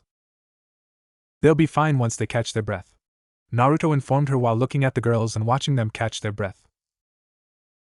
Only 6 were able to withstand a fraction of the ki while the others were taken down so easily. They need a lot of work if they are to take on any strong opponent above a well-trained demigod. Go to her and calm her down. I think I overdid it a bit. Artemis looked at him and nodded before walking to Zoe. Naruto watched her go over to the hunters and talk to them, getting them to calm down and relax, but he could see they were all wary of him if them looking at him with fear and keeping their distance was any sign. I really did go too far, they seem to be really scared of me. Man, I feel like if I became the asshole. Knowing he had to apologize, Naruto walked toward them and looked at Artemis, who narrowed her eyes but allowed him to get in front of her, and her hunters who were trying to back away, but she looked at them, making them stop. Naruto looked at her, then at the girls, making them flinch, but when his eyes landed on Zoe she instinctively tried to back up, making him look down before to their immense surprise he got on his knees and kneeled to them. Please accept my most sincere apology, I didn't mean to go that far, I was only trying to gauge your abilities and your will to fight. I still do not have full control of all my abilities, as some of this I only just acquired recently. I had no idea some would be this grueling. Artemis and her hunters hadn't had a man apologize to them too profoundly in a long time without them having some perverted schemes up their sleeves. The hunters looked at each other before looking at their lady, not knowing what to do. You really are a strange one, you know that, right? Artemis finally spoke up while looking at him, not moving. She looked at Zoe, who was looking calmer, and had what looked like compassion in her eye towards him for going so far as to apologize to them. While she looked around she saw many smiling at her, and nodded before Zoe herself nodded at her with a gentle smile, encouraging her lady. We forgive you, Naruto. Naruto smiled while standing up and nodded while rubbing his neck. Well, I guess I'll head out and find a new training ground. I don't want to keep disturbing you all. As he was making his way to his things he saw Artemis stop him and get in front of him. How about we help each other out, given how you need help mastering your skills and I want my hunters to become stronger. We can kill 2 birds with 1 stone. Naruto saw all the hunters nod and voice their agreement all at once. Okay, I get it, guess taking them on as students would be better than having them go on and get themselves killed if I can prevent it, and it wouldn't be the first time I took on some students. Here's to a fruitful partnership. Artemis smiled while extending her hand, making Naruto nod as well and take it. This might be fun, both thought while smiling at each other. 6 months later. Naruto for the past half year has been having a good time. The hunters were excellent company plus very dedicated students given how they paid absolute attention to his lessons. It also helped that they loved to hear his stories of his home world and the many adventures he got himself into. He even took the 6 top hunters and made them even more badass by teaching them swordplay with the added incentive of a reward at the end. The 6 took the teaching like fish took to water and were now at high Chunin level to low Jonin level. Now they were having a mock battle against him to see if they were ready to get their reward. Naruto looked to the side seeing Zoe, Phoebe, Naomi, and Selen all resting but with huge smiles looking at their reward, which was 4 of the legendary swords of the mist. Zoe inherited none other than the Kubikura Bocho, making her the leader in Naruto's eyes, but Naruto did tell her Zabuza's story, making her look at the blade with respect. Phoebe got Samahata not because he chose, but the damn sword literally jumped into her hand and wouldn't let anyone take it from her. Now she was merely petting it and talking to it, which was a weird sight, but whatever. Naomi got Shibuk and told her to be careful not to blow up one of her sisters by accident, making her nod, and was now off to the side practicing with it. Selen got the Nobari, though Naruto didn't know if that was a good fit for her, but she seemed to be managing with it just fine, and taking it back and giving her a new one now would be rude in his opinion. The last 2 swords were still up for grabs, but his last 2 students were very good, and he just needed to see them show a little more. Come on Chloe, you got to be more fierceful. Ariana, less screaming, more thinking. Naruto shouted out his lecture to the 2, making them look at each other and nod. Naruto saw Ariana attack from his front, trying to distract him, while Chloe got into place on his blind side. Good plan, but next time use the environment to distract, and use some feint attacks to sell the plan. Naruto continued while sending Chloe to Ariana, who stopped to catch her sister and fell on her ass. As she looked up, she saw a practice sword at her neck before she saw her sensei smile at her before he burst out laughing. I see you exploited a man's weakness. Good job you 2, I'm proud to say you've passed. Naruto smiled at them, looking at how Chloe had her practice sword at his family jewels ready to strike. Naruto helped them out before healing their minor wounds, making them smile at him. After he was done, he had them stand in front of him to receive their reward.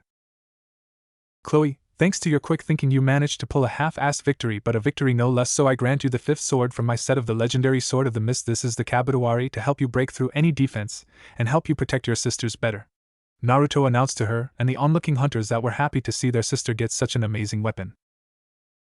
Promise me you won't use it for evil and will only use it to protect your loved ones with this power. Naruto looked in her eyes, making her grow serious. I swear by the river Styx to never misuse this power you bestow upon me and only use it to help my lady and my sisters. Chloe spoke clearly like the 4 before her, swearing upon the river Styx to cement her vow. With her vow said, Naruto turned to Ariana and basically went through the same speech. Ariana, I present you with her Mikarii. Naruto summoned a huge sword, making Ariana gulp at the sheer size of it as well as the other hunters. Relax, the training I put you 6 through was for you to build up your strength so you all could handle these swords, Naruto told her while passing her the sword. Ariana thought it would be heavier only to find it a lot lighter than she thought given how she was swinging around now. Ever since we began training I had already known which sword I'd give each of you. That is why I specialized each of your training to match your swords. The girls nodded and looked at their swords, now realizing why he always made them do different stances and workouts. It was all to fit the swords they would inherit. You said there were 7 swords and you only gave out 6. What about the last one, Naruto? Artemis asked while walking up to her hunters and congratulating them before looking toward him. Naruto smiled at her, making her smile back before he walked up to her, and in a poof of smoke the final sword came forth. The last one was always meant for you, Artemis, Naruto announced while handing her the twin blades known as Kiba. Artemis looked at the blades with astonishment, knowing how precious they were to him. Are you sure I can have them? She asked while holding them in her hands and swinging them around, testing them before they ignited with lighting coursing through them, making her eyes widen at the beauty of them. Of course I'm sure, Artemis. After all, I trust you completely. Naruto smiled, making her nod before turning towards her girls, seeing them all have smirks and knowing smiles, making her blush the tiniest bit before yelling at them. Alright, enough, let's start packing up and moving on to the next location, all of you, Artemis screamed, making all the hunters nod and go on to pack their belongings. Naruto also nodded and went on to pack his stuff, wondering where they would go next. 6 months later. Naruto was busy ripping apart some hellhounds in the deep forest of northern Washington. As he continued, he heard some explosion around his left, making him look around, seeing Naomi and Selen working together fighting off the onslaught of hellhounds.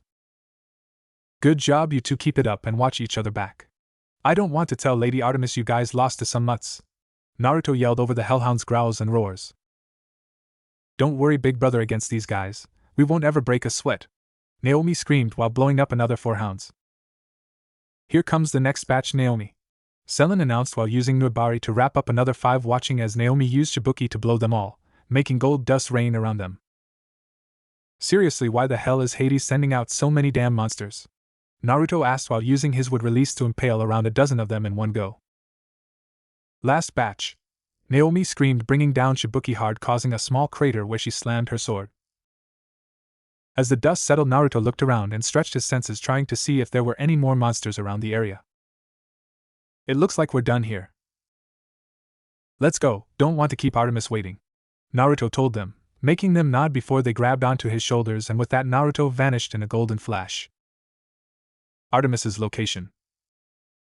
Artemis was troubled, and not just because her uncle decided to start sending out more monsters for some strange reason, but because she felt herself changing. How was your talk with Lady Hestia, my lady? Zoe asked with Kubikuribocho on her back, making her look strange with such a big blade on her petite body. She was concerned but very helpful until she called that damn slut of Aphrodite. Artemis groaned but sighed, looking away from Zoe. Though she did clear up a lot of things for me. Zoe smiled at her lady, knowing what Lady Hestia and the detestable woman confirmed. You finally fell in love, my lady? Zoe stated, more than asked with a smile. Artemis flinched at Zoe stating the obvious, making Zoe laugh at her lady, seeing as she was so easy for her to read being with her for so long. Was it obvious, Zoe? Zoe nodded. Only to those who have felt like you could easily tell. Artemis didn't say anything, but Zoe placed her hand on her shoulder, making her look at her only to see her smile.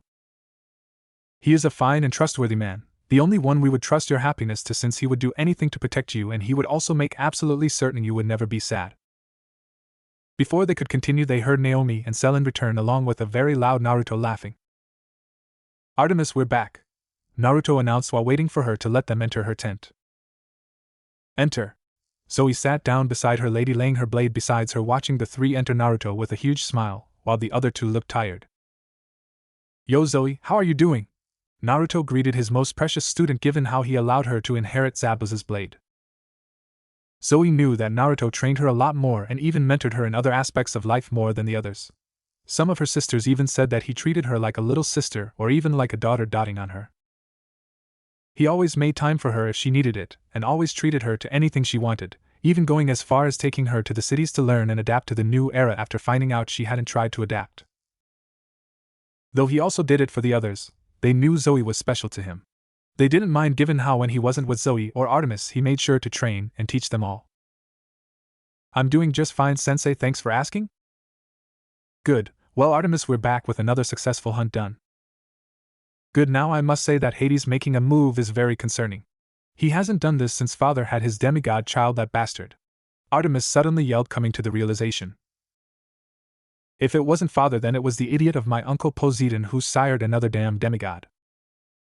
The big man at CO, yeah, he was a kid in New York around 8 years old around now, Naruto stated while taking an apple Artemis had in her tent and taking a few bites, not noticing Artemis's look of shock. You knew he had a son already? Why didn't you inform me, Naruto? She asked while looking at him, making Naruto shrug his shoulders. You didn't ask me even after I informed you of my abilities. So she edged on, trying to see if he would continue, making him nod before swallowing the fruit in his mouth. He has his eyes and is currently under one of my clones' watchful eyes taking care of him, while I'm training and traveling with you along with around 10 other demigods. I'll only interfere if they are in life-threatening danger, Naruto told them while sitting down cross legs and waiting for her response. Any other high-ranking demigod in those 10 charges? Naruto gave her a look, letting her know when he was gonna play a prank. That's a secret, Naruto told her while finishing his apple, the other side knowing he wouldn't say. Can't really tell her I found Hades' demigods as well as Zeus's other son, Naruto thought while inwardly chuckling. That's the reason though why I'll stay with you guys for another 2 years before going back to retrieve as many demigods as possible and start training the camp up again. I hope to achieve full mastery of my skills by then. Given how much you train, I'd be shocked if you didn't, Zoe said while remembering the sight of his many clones out in the forest training non-stop. Well, given that you now at least came to an understanding with this primordial being inside you, everything else should be easier, Naomi stated, making Naruto nod, remembering when he was finally able to give the Jubi some sort of consciousness by pulling Kuruma's personality forward to become the focal point for him to start splitting it apart once more. Glad I'm back, Kit. Kuruma snarkily stated, making Naruto smile, glad to hear his partner's voice once more. Kuruma was surprised when he came to find his longtime host and now partner basically beating the Jubby's primal instinct to destroy, to the back of the seal and pulling his sorry ass out. Flashback. Naruto had spent the better half of a week building this Biju containment ground, for lack of a better explanation. He had used a lot of his nature energy from his cabin back in camp and spent days using his wood style to maintain it all in one place, making it the purest nature location in all this world. Even Artemis was amazed at the sheer beauty and feel of this paradise Naruto had created. It even attracted nymphs and dryads and many other nature spirits to its location. Naruto was busy building a shrine in the center of this new nature bounty to help keep the Jubby's influence centered in this location and help him control his power better. Almost finished, I just need one last thing. Sage art, gracious deity gates. With that, everyone saw 5 Torii gates rise from the ground, 4 in the 4 cardinal wind direction, while the last rose directly in the center of them.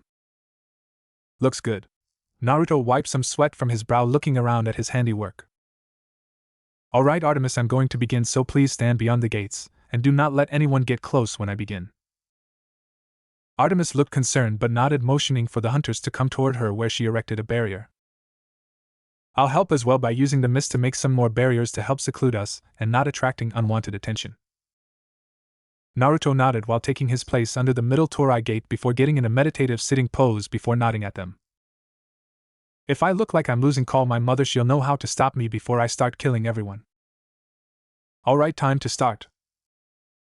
With that final thought, Naruto entered his mindscape to find his mother's adamantine chains plus the sage art, gracious deity gates all over the Jubby's body, holding it down. It's been a while, Jubby, how are you doing? Naruto sarcastically asked before the primordial roared at him, forcing him to block the immense chakra wave he sent his way. Damn, you're strong. Luckily I don't need to beat you this time, I just need you to make some space for an old friend. Naruto then jumped onto his head before using the same technique Obito and Madara used to connect with it via wood style, only to fall to one knee. D don't like this, how after those two used it to control you, I'd see why you wouldn't like it. Naruto for his part started using the connection to send his consciousness into the Jubby's mind, using his presence to locate his old friend. Come on Kuruma, where the hell are you? He screamed, feeling the Jubby pushing out by force, making him use Chaos's permission to hold on a little longer. Outside his mind with his body, Naruto had 10 tails like chakra strands swooshing behind him with gale force winds, making the hunters look on in fear, feeling the overwhelming sense of death and rage emanating from him at this moment. Oh, Lady Artemis, shouldn't we contact Lady Hera?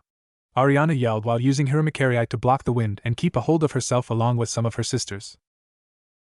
Artemis couldn't reply as she was concentrating too hard on not only maintaining the barrier, but also the mist, given how much raw power Naruto was outputting at the moment.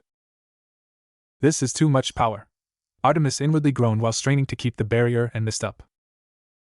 Before she lost control, she felt a hand on her shoulder and looked to see Hera herself standing there before she nodded at her and helped her maintaining and even empowering the mist and barriers. Now with the two of us keeping him hidden, it should be much easier, Hera said while keeping an eye on her son, watching as the malicious chakra swirled around him, wondering what was going on inside of his mind. Back with Naruto, he was now actively using his new sage powers along with his mother's adamantine chains to hold the Jubby down, put failing seeing as it kept breaking free. Damn it Kuruma, get your fuzzy ass out now! He screamed while sending almost all his sage chakra into the Jubby to find his friends when he heard it. Shut your mouth, kid, I'm trying to nap here. Kuruma's voice rang out through his mindscape, making him smile and look into the Jubby's eyes. Thought I would forget your fuzzball. Naruto grinned, making the now awakened consciousness of his friend laugh back. Never doubted you, Naruto, so what do we do with his instincts and rage that is very overwhelming? We'll lock it up further back into the subconscious and then split it into the new 9-tailed beast when I can get all this new power under control, and with you back on my side it should go smoother. Naruto held up his fist to him, making Kuruma grin and fist bump him again after so long apart. You look good, kid. Thanks, old friend.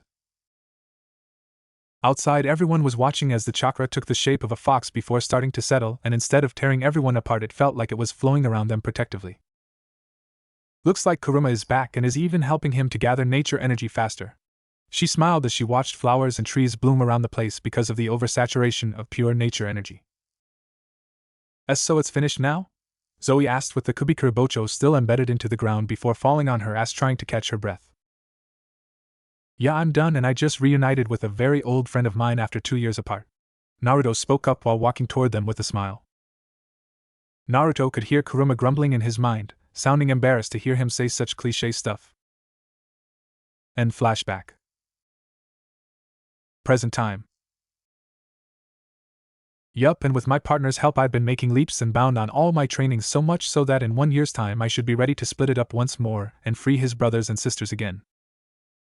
Won't it be dangerous to split it while inside you? Artemis asked while sipping her tea that Naruto offered her after making it while they talked. With Kuruma's help it should be. I might be out for a while since I'm no old man sage, but I should be able to manage it since I have Madara's eyes and all the power from everyone from my old world, so awakening the Rinnegan shouldn't be that hard. All the hunters were aware that Naruto was on par if not stronger than the gods when he used his sage/chakra mode now. Though once he mastered all his abilities they couldn't imagine how powerful he would become. Zeus wants you dead, you know that, right? Artemis remembered the endless meetings her father called now to try and get the others to vote to kill him. Not that it'll ever happen given how Hera managed to make allies in the council to vote in her favor. It also helps that she apparently has leverage over some of them to scare them enough to side with her instead of father. She didn't want to know what Hera knew that could make even Ares vote in her favor. Mom's still terrorizing the gods? Naruto asked, making her snort in amusement. That's an understatement. They laughed at that, knowing that in her time as Kushina Uzumaki, Hera had learned new ways to torment and gained a prankster side. So got any more hunts you want me to take care of for you? Naruto asked, helping her hunt some of the more deadly and dangerous, to Olympus, monsters. Not at the moment. No. How about finishing the girls' training? Naomi, Selin and Zoe shivered in nervousness. Naruto gained an evil smirk, unnerving them even more as they knew he was a slave driver when it came to training them. If my lady allows it then I shall. Naruto mocked Bao, making him miss her small blush. Later that week. All the hunters were on the floor of their latest campsite out of breath, and with small bruises and small shallow cuts. Devil! Maniac! Lowly lover! Some of the hunters yelled while exhausted on the ground. 2 of those are true while the other is just a low blow. I'll have you know I like girls my age. Naruto screamed back, smiling, remembering him yelling at Jiraiya the same way. Only difference is that he called Jiraiya a pervert, to which he said that was wrong and that he was a super pervert. Now I have a bunch of annoying but albeit cute in their own right little brats to call my own students. Naruto continued to smile at them, now knowing what Kakashi probably felt when he trained Sasuke, Sakura and him in the early years. His father probably felt the same way. Honestly, Naruto could understand most senseis now given how he felt about the hunters. Though none of them had such cute students. Artemis was on the side on one knee after her recent spar with a wood clone, Naruto using nothing but her new blades trying to improve. You've also improved a lot, Artemis. The clone praised her with his eyes closed. Thanks, but why are you closing your eyes? The clone pointed at her shirt while looking away, making her look down to see her clothing in tatters with holes and tears in the most embarrassing places. Artemis turned red before glaring at him but saw him doing his best to look away, letting her anger cool a bit. Don't you dare look, and if I find out you saw anything I'll kill you, Artemis said while using her powers to fix her clothing. I guess I should stop thinking of her unblemished toned stomach. Damn, I'm becoming more like Kakashi every day. Naruto couldn't stop thinking of the glimpses of her beautiful body, now understanding why she chose to make that vow.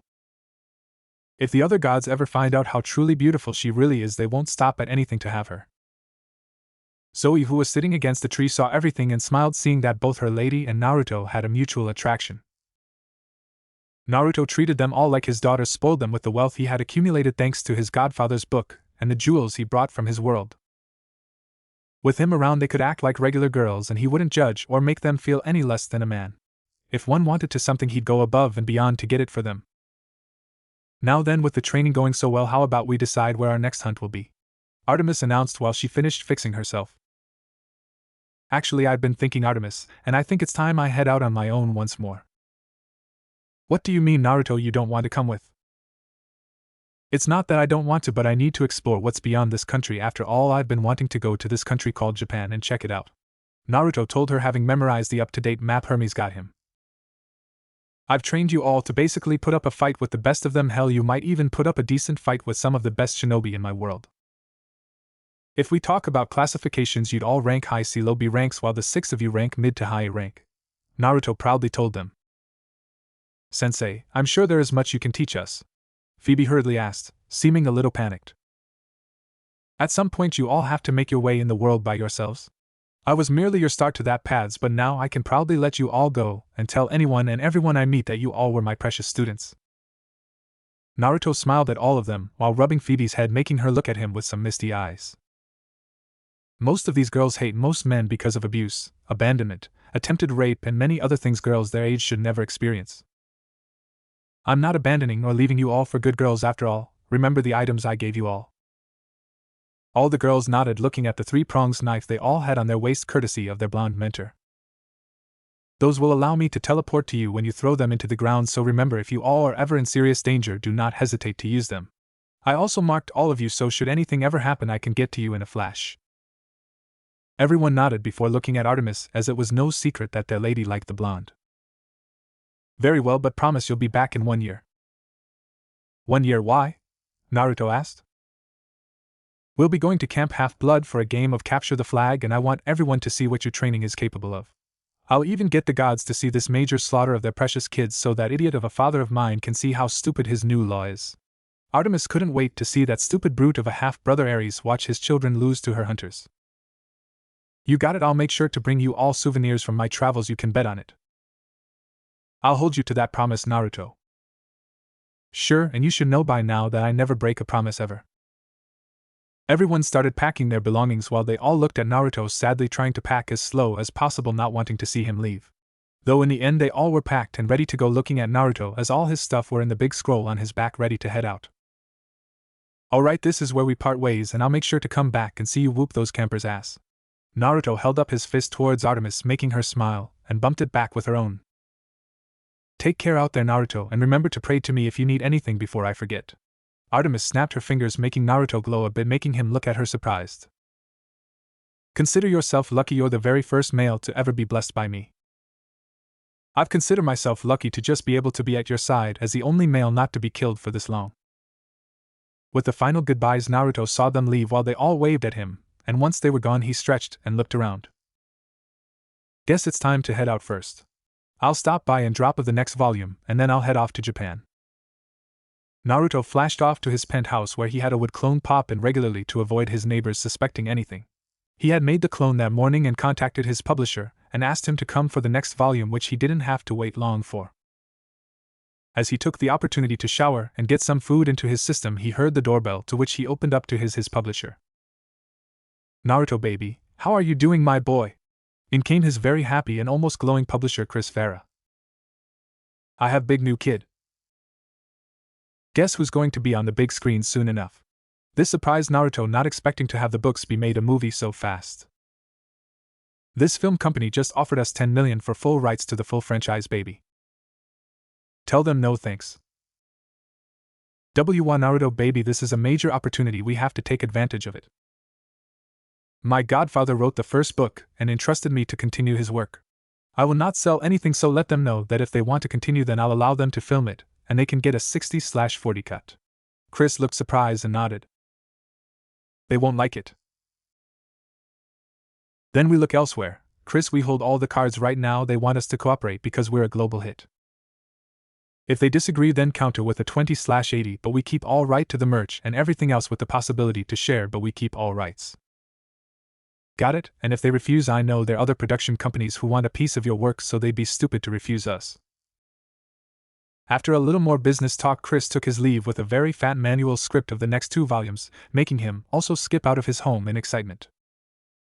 I guess I'll go buy this plane ticket and head out to Japan after checking up on the sea kid.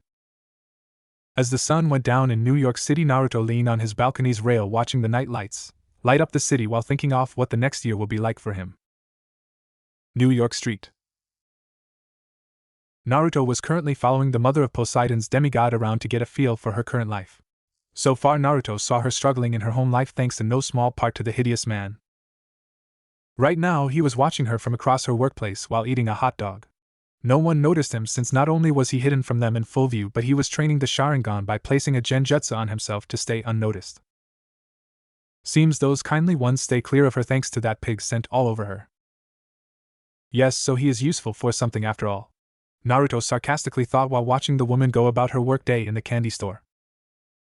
Naruto was getting quite bored just watching her. He did notice her unusual taste for blue-colored food items. As he continued to watch her all day, he noticed nothing in particular or anything unusual. Man, that was a boring day. Naruto yawned out while stretching on the roof of the apartment across from the demigod's home. So tomorrow you observe the sea brat? Yes, and hopefully he's a little more entertaining. Next morning, Percy was having a not-so-good morning, first with his stepfather asking if he had any money hidden away he could borrow. To the stupid school and those stupid kids who liked to bully him for being dyslexic. He could also swear he could see a blonde-haired older man following him around all day from his side view. He was starting to be creeped out, thinking it was some kind of ghost following him around. Whenever he asked someone if they saw the blonde as well, the people would look at him with a look at him, as if he lost his mind. Ho, seems the kid can peek into the mist. Naruto smiled inwardly while watching the kid from the roof from across the street from his school lunch area. Hey, don't you think you should learn the kid's name and stuff? Kuruma asked his blonde-hair partner while also watching the kid get picked on by others before watching another kid in crutches walk up to him and start talking happily with him. Satyr both thought while watching the kid before Naruto recognized the satyr. It's that kid, what's his name, G. George Nohum O. Grover. Naruto finally remembered while smiling and deciding to talk to the kid. Grover was having an exhausting day having to be in a human school again, but he was happy to find another demigod, and this time he was determined to make sure this one was kept safe. Yo, how have you been, Grover? Naruto announced, making Grover look around frantically for him before looking up and seeing him sticking to the bottom of a fire escape. Grover couldn't help but be surprised at what he saw before pointing and yelling in his direction. Naruto! What are you doing here? Wait, where have you been all this time? Do you know how worried everyone was when you up and vanished with no warning? Well, there, goat man, easy on the questions. Naruto laughed while patting him on the back. Come, let go to my place to speak. Before Grover could say anything, he felt a rush, and next thing he knew, he was inside a very luxurious-looking penthouse. What happened? How'd we get here so fast? Naruto, you can teleport? Once more Naruto was hit with a barrage of questions. Man, you're gonna have a heart attack if you don't calm down and sit here, have some tea, Naruto said while sitting on his couch and having a clone bring some tea for the two of them.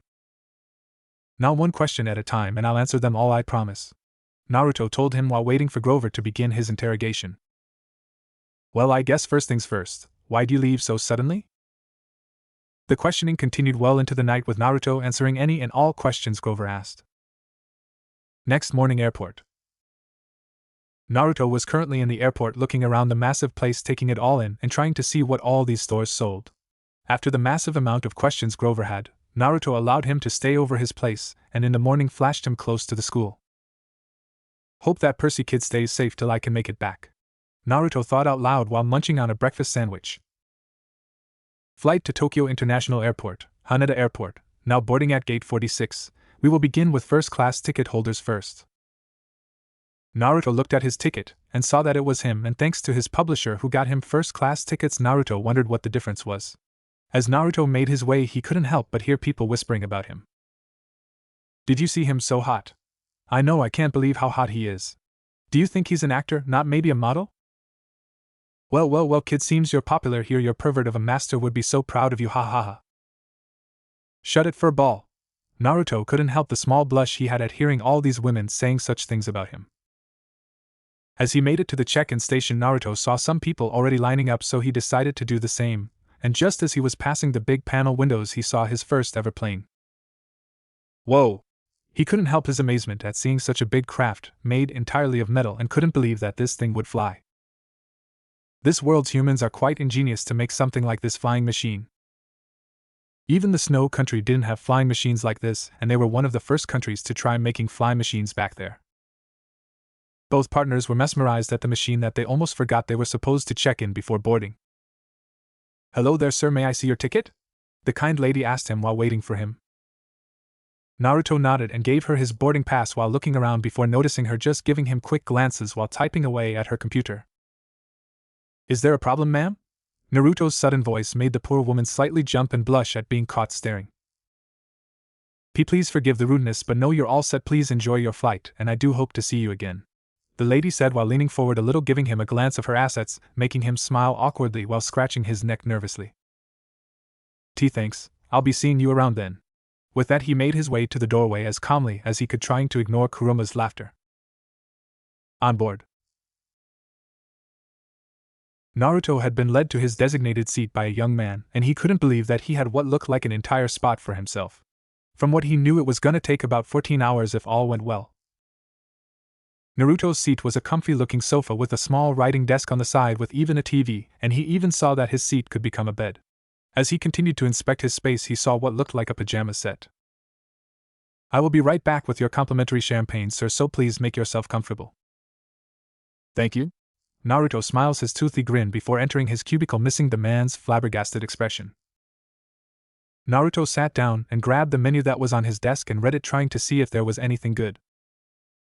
"Sorry for the reach, sir, but I have brought your champagne." Naruto looked up and nodded while the flight attendant reached over him and pulled a small table from his desk and placed his drinks down. "I will return as soon as we lift off to take your food order, and in case you require anything else." Naruto took a sip of his drink and made a face, since alcohol was never something he truly liked.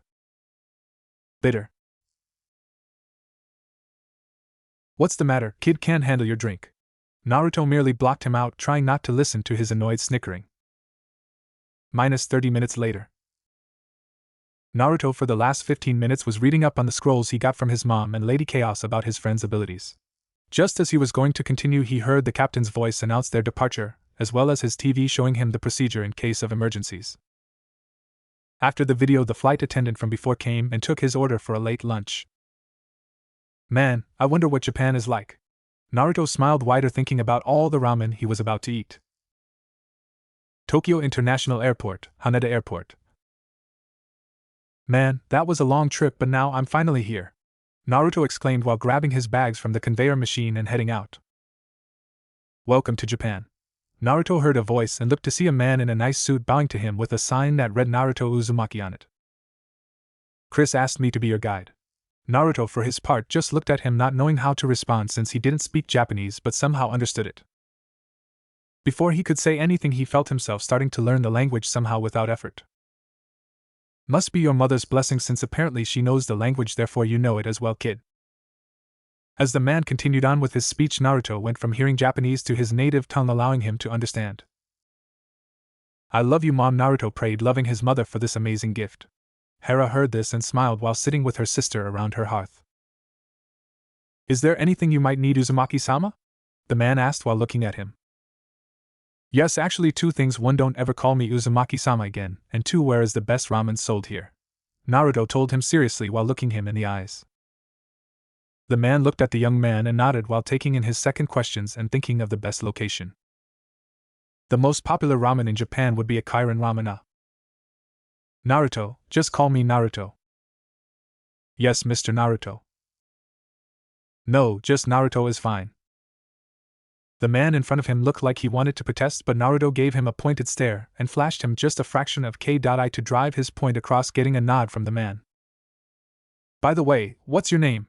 Naruto, realizing he didn't know the man's name, asked as they made their way to the waiting car with what looked like a driver holding the door open for them.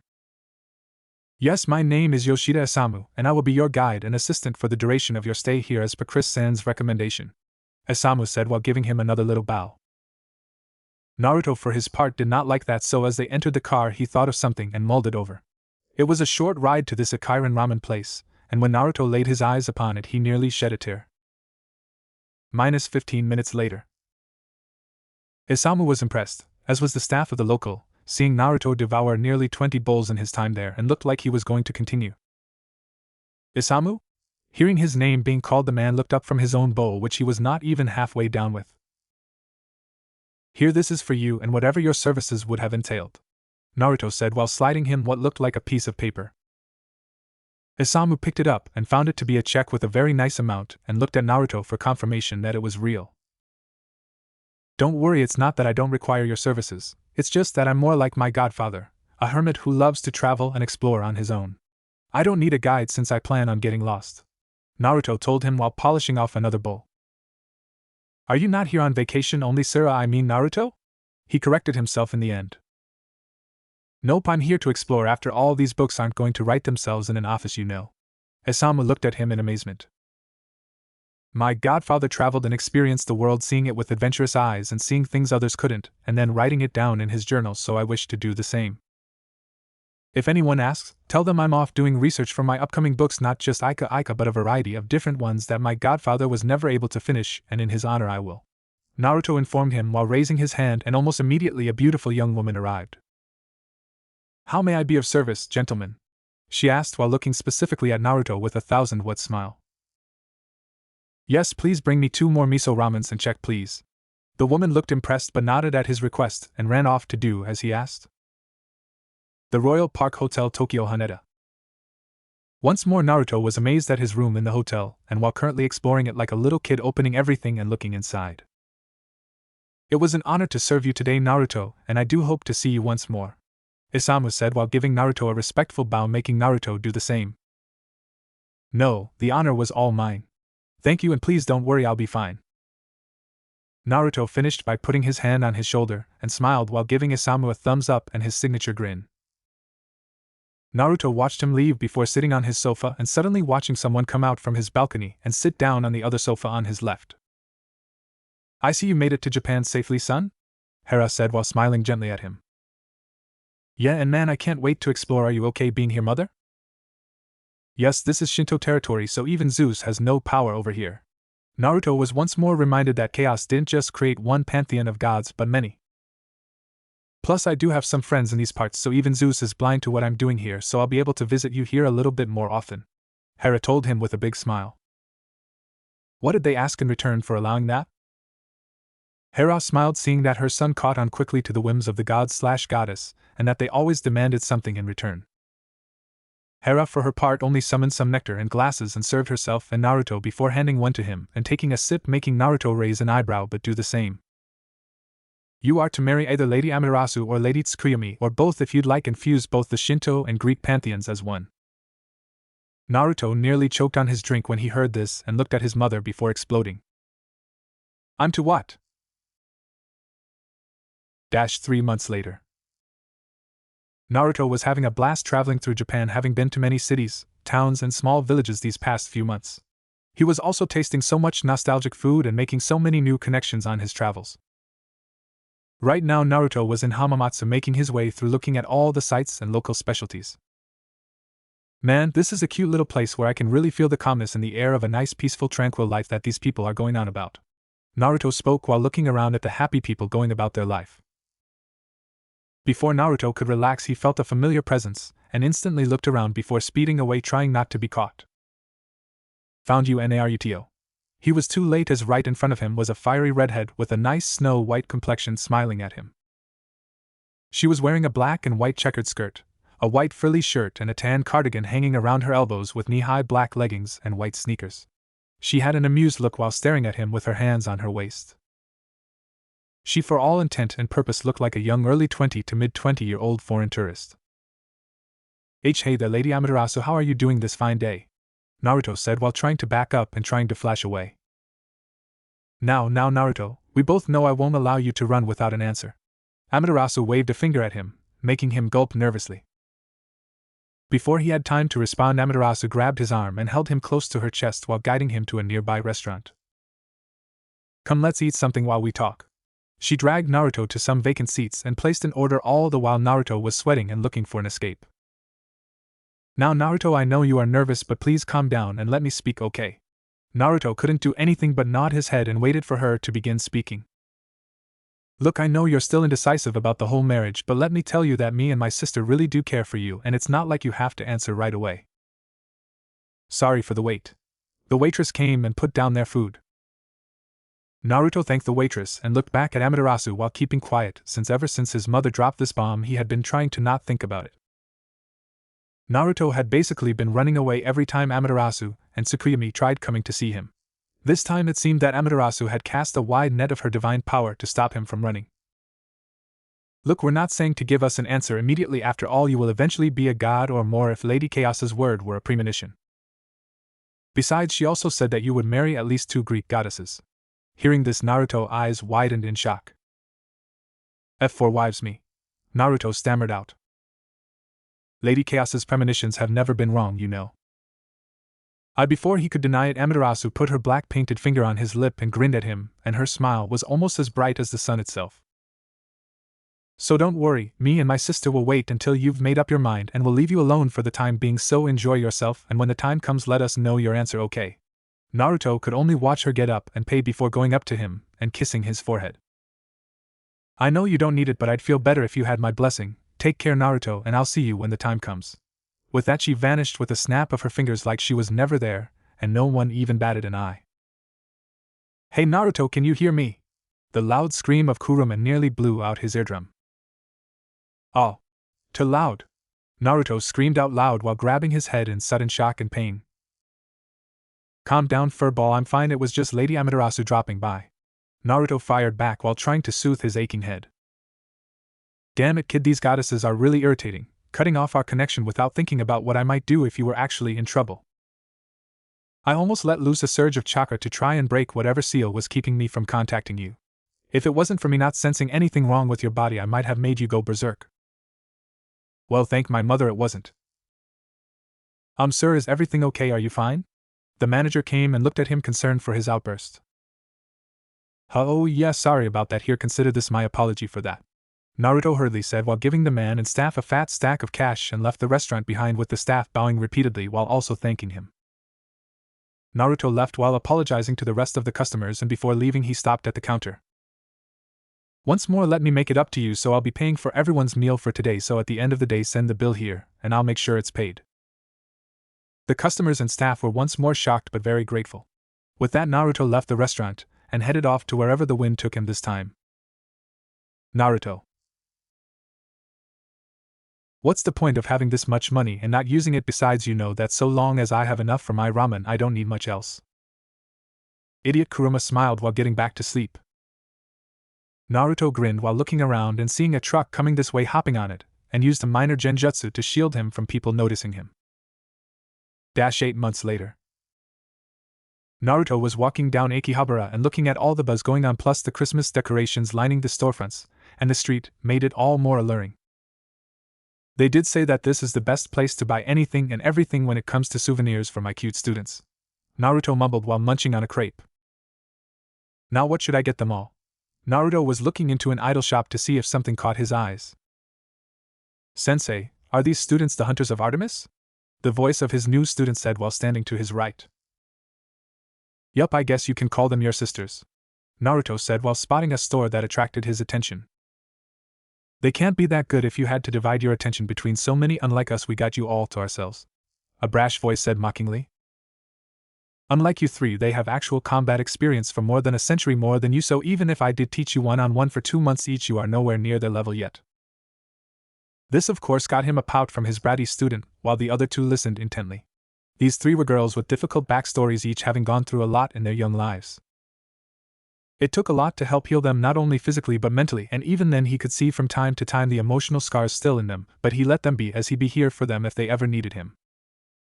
At first he was thinking of passing down the Sannin legacy onto them, but decided against it. He just couldn't see any of them, or anyone else for that matter, being worthy of upholding his godfather's legacy or his adoptive grandmother's, not to say anything about Orochimaru. So he settled for teaching them his buddy's abilities, starting with the infamous Ino Shikacho team. His first new student, Masami Iwasawa, has chin-length pink-red hair that has 2 longer locks of hair than the rest, where it extends to her shoulders, and red eyes. She wears a regular schoolgirl uniform with the sleeves rolled up to her elbows. She wears flat calf-high black boots instead of normal school shoes, as well as black sweatbands on her wrists. She carries around an acoustic guitar that is orange and asterisk color, which she found in a trash heap. Masami was the brains in the group and therefore taught her the shadow manipulation techniques of the Nara clan, as well as helped her train her strategic mind the same way Shikamaru taught him through shogi. His second student was Yu Yoshioka. She had long, pink hair and hot magenta eyes. Her hair is 2 bunches tied up with dark red laces and 2 twin tails on the sides of her face.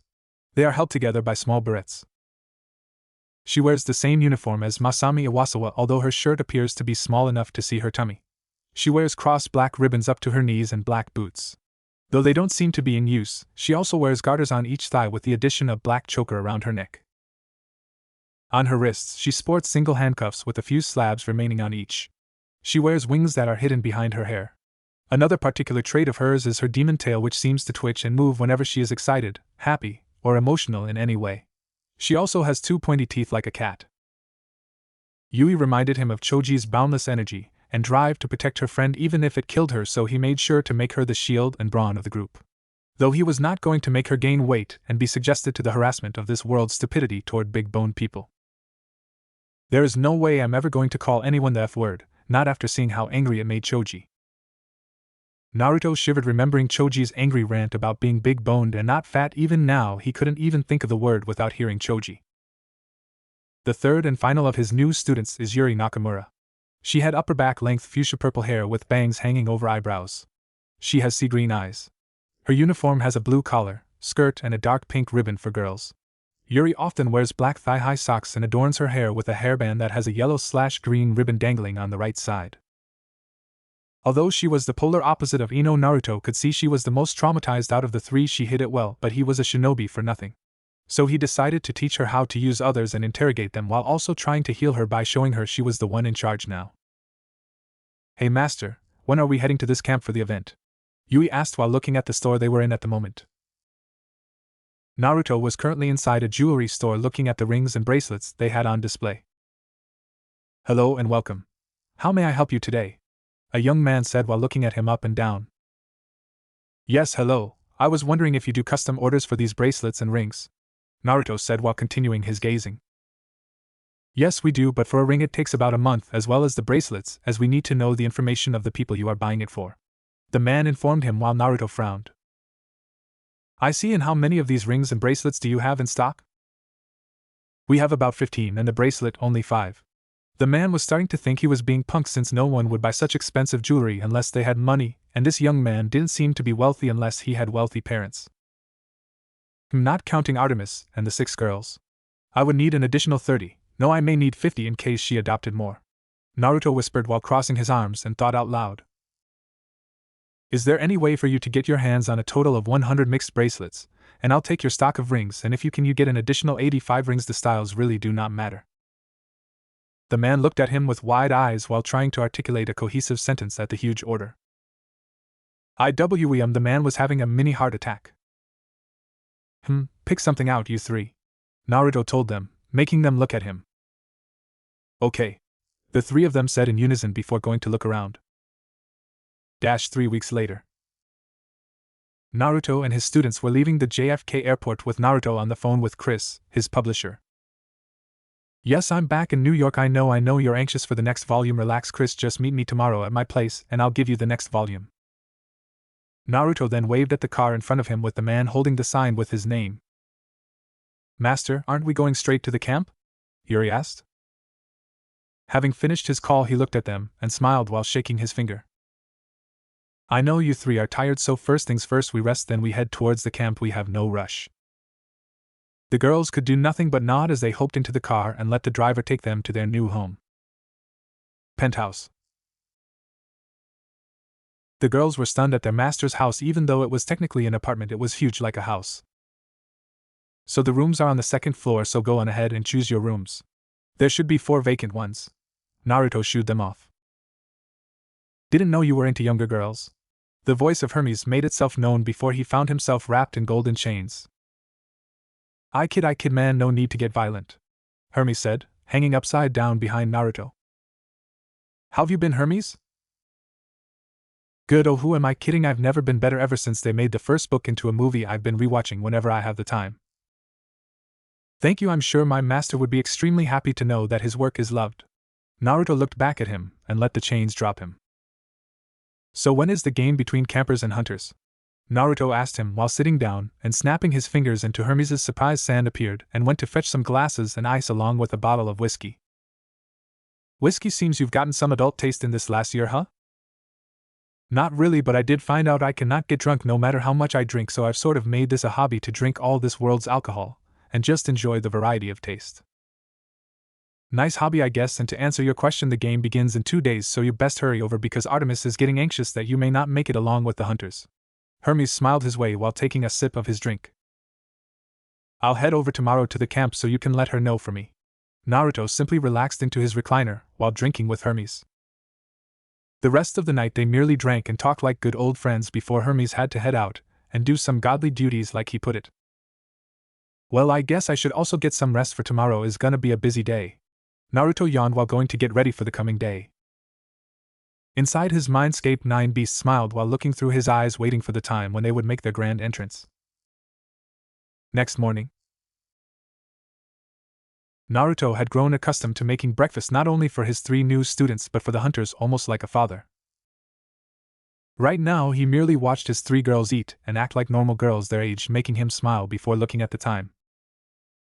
Alright, let's get ready to leave for the camp, Naruto told them, making them look at him, one with a mouth full of pancakes and eggs and the other 2 with bacon sticking out from their mouth. Yes, sure, all 3 said with their mouths full of food. Naruto was waiting in the living room for the girls while looking out his window at the bustling city below. Man, being able to see everything, I wonder how Gaara was able to handle it without the help of you guys. Naruto thought while using his friend's Daisen no Mi, the third eye, to keep an eye on the young demigod Percy while using others to look around the city for any threats to the kid. Not all are born to eventually become a god kid, so they don't possess the mental fortitude and capacity to process all the information without burning out or going insane. While Naruto continued to monitor the kid, he had shadow clones going around taking out any monster he saw that even glanced in his direction. We're ready, sensei, Yui announced with a big smile on her face, making Naruto drop his jutsu. Good, then hold on to each other, and I'll get us to camp in a flash, Naruto told them while placing his hand on Masami's shoulder. Camp Half-Blood/Big House. Before Chiron's very eyes and Dionysus, Naruto appeared in a yellow flash, surprising both with his abilities to teleport like the gods. Why, oh Chiron, drunkard, how are you doing? Chiron for his part was surprised that Naruto would so brazenly insult a god.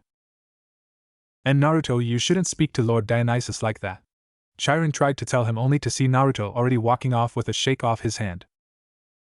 Yeah, I'll go see Artemis and the hunter, so if you need me I'll be there. Chiron stood there wide-eyed along with some nearby campers, watching how Naruto simply insulted an Olympian and walked away like nothing. How about I curse you to never taste the flavor of alcohol ever again? Dionysus said through gritted teeth, not hiding his annoyance and slight irritation.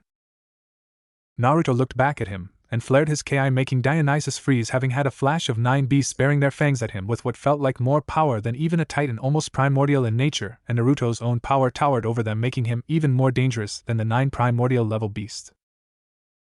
I'd like to see you try? Naruto flashed his own toothy grin before leaving a dumbfounded Dionysus behind. That was a god not impressed, Yuri said while walking beside Naruto looking at the camp. Easy, Yuri. Just because I'm here doesn't mean you should speak ill of them. They are very temperamental after all, and I won't always be there to protect you, Naruto reminded his hard-headed student. Yuri was about to say something when a lightning bolt came at her, only for Naruto to slap it away as if it was an annoying fly. See, this is what I mean, Naruto told her while slapping another away. Sorry, sensei, Yuri said while stepping closer to him to stay safe. Naruto just continued to walk while glaring at the sky while sending a prayer to his mother, and suddenly the sky cleared. That made Naruto smile while thanking his mother and seeing the campers looking at him and pointing at him surprised. So where is this hunter's cabin, sensei? It's at the edge closest to the forest, since they feel more at home in the forest, Naruto told them while pointing at the cabin farthest from the rest, almost like it was merging into the forest. As they got closer, Naruto could see some hunters outside their cabin fixing their bows or training what he taught them, plus the 6 new masters of the mist swords. Naruto merely smiled at seeing them continue his training regimen so strictly that he couldn't help but smile. Not bad, kid, that pervert of a master would be proud if he saw this, Kuruma said while smirking. Leave Naruto-kun alone, Kuruma let him have his little reunion. Koko told him not to let Naruto hear. Kuruma huffed while looking away, leaving Naruto alone. Naruto got close to the boundary of Artemis's cabin and put his hands behind his head. You're looking good out there, Zoe, Naruto yelled out, seeing Zoe practice her stances with Kubikura Bocho. Naruto! Zoe all but yelled out when she heard his voice that she almost lost her grip on her blade. Every last hunter immediately looked in his direction and ran toward him in excitement. You're back! Phoebe said while smiling before laying her eyes on his three companions. Oh, who are these? She asked while looking the three up and down while also sensing them out. These three are my new students, and like my friends before them, they will inherit their skills. Naruto gestured to the three girls who awkwardly waved. The other hunters seemed surprised at that before a voice rang out above their own. Students? So you kidnapped them? Artemis showed up and Naruto saw a stern look on her face. Since when do you know me to be that kind of man, Lady Artemis? Naruto asked while smiling at her, which made her drop her stern look and smile back. It's good to see you again, Naruto, so are you gonna introduce us? Artemis asked while smiling at the girls. The girls for their part were stunned since when they saw the last god they were underwhelmed, but in front of them was a bona fide goddess. The very air around her made them feel so little, like they were seeing something unreachable. Ladies, this here is Lady Artemis, goddess of the hunt, wilderness, wild animals, and the moon, Naruto said overly flamboyantly, making Artemis blush very minor. I've been introduced many times over with the same titles, but why does the way he says it makes me happy? Zoe nudged Phoebe, making them both smirk at their lady, who saw this and glared at them both, who only rolled their eyes and looked away with the same smirks. Lady Artemis, these three are my new students, Masami Iwasawa, Yui Yoshioka, and Yuri Nakamura. I found them during my travels in Japan. They needed help, so that's what I'm offering.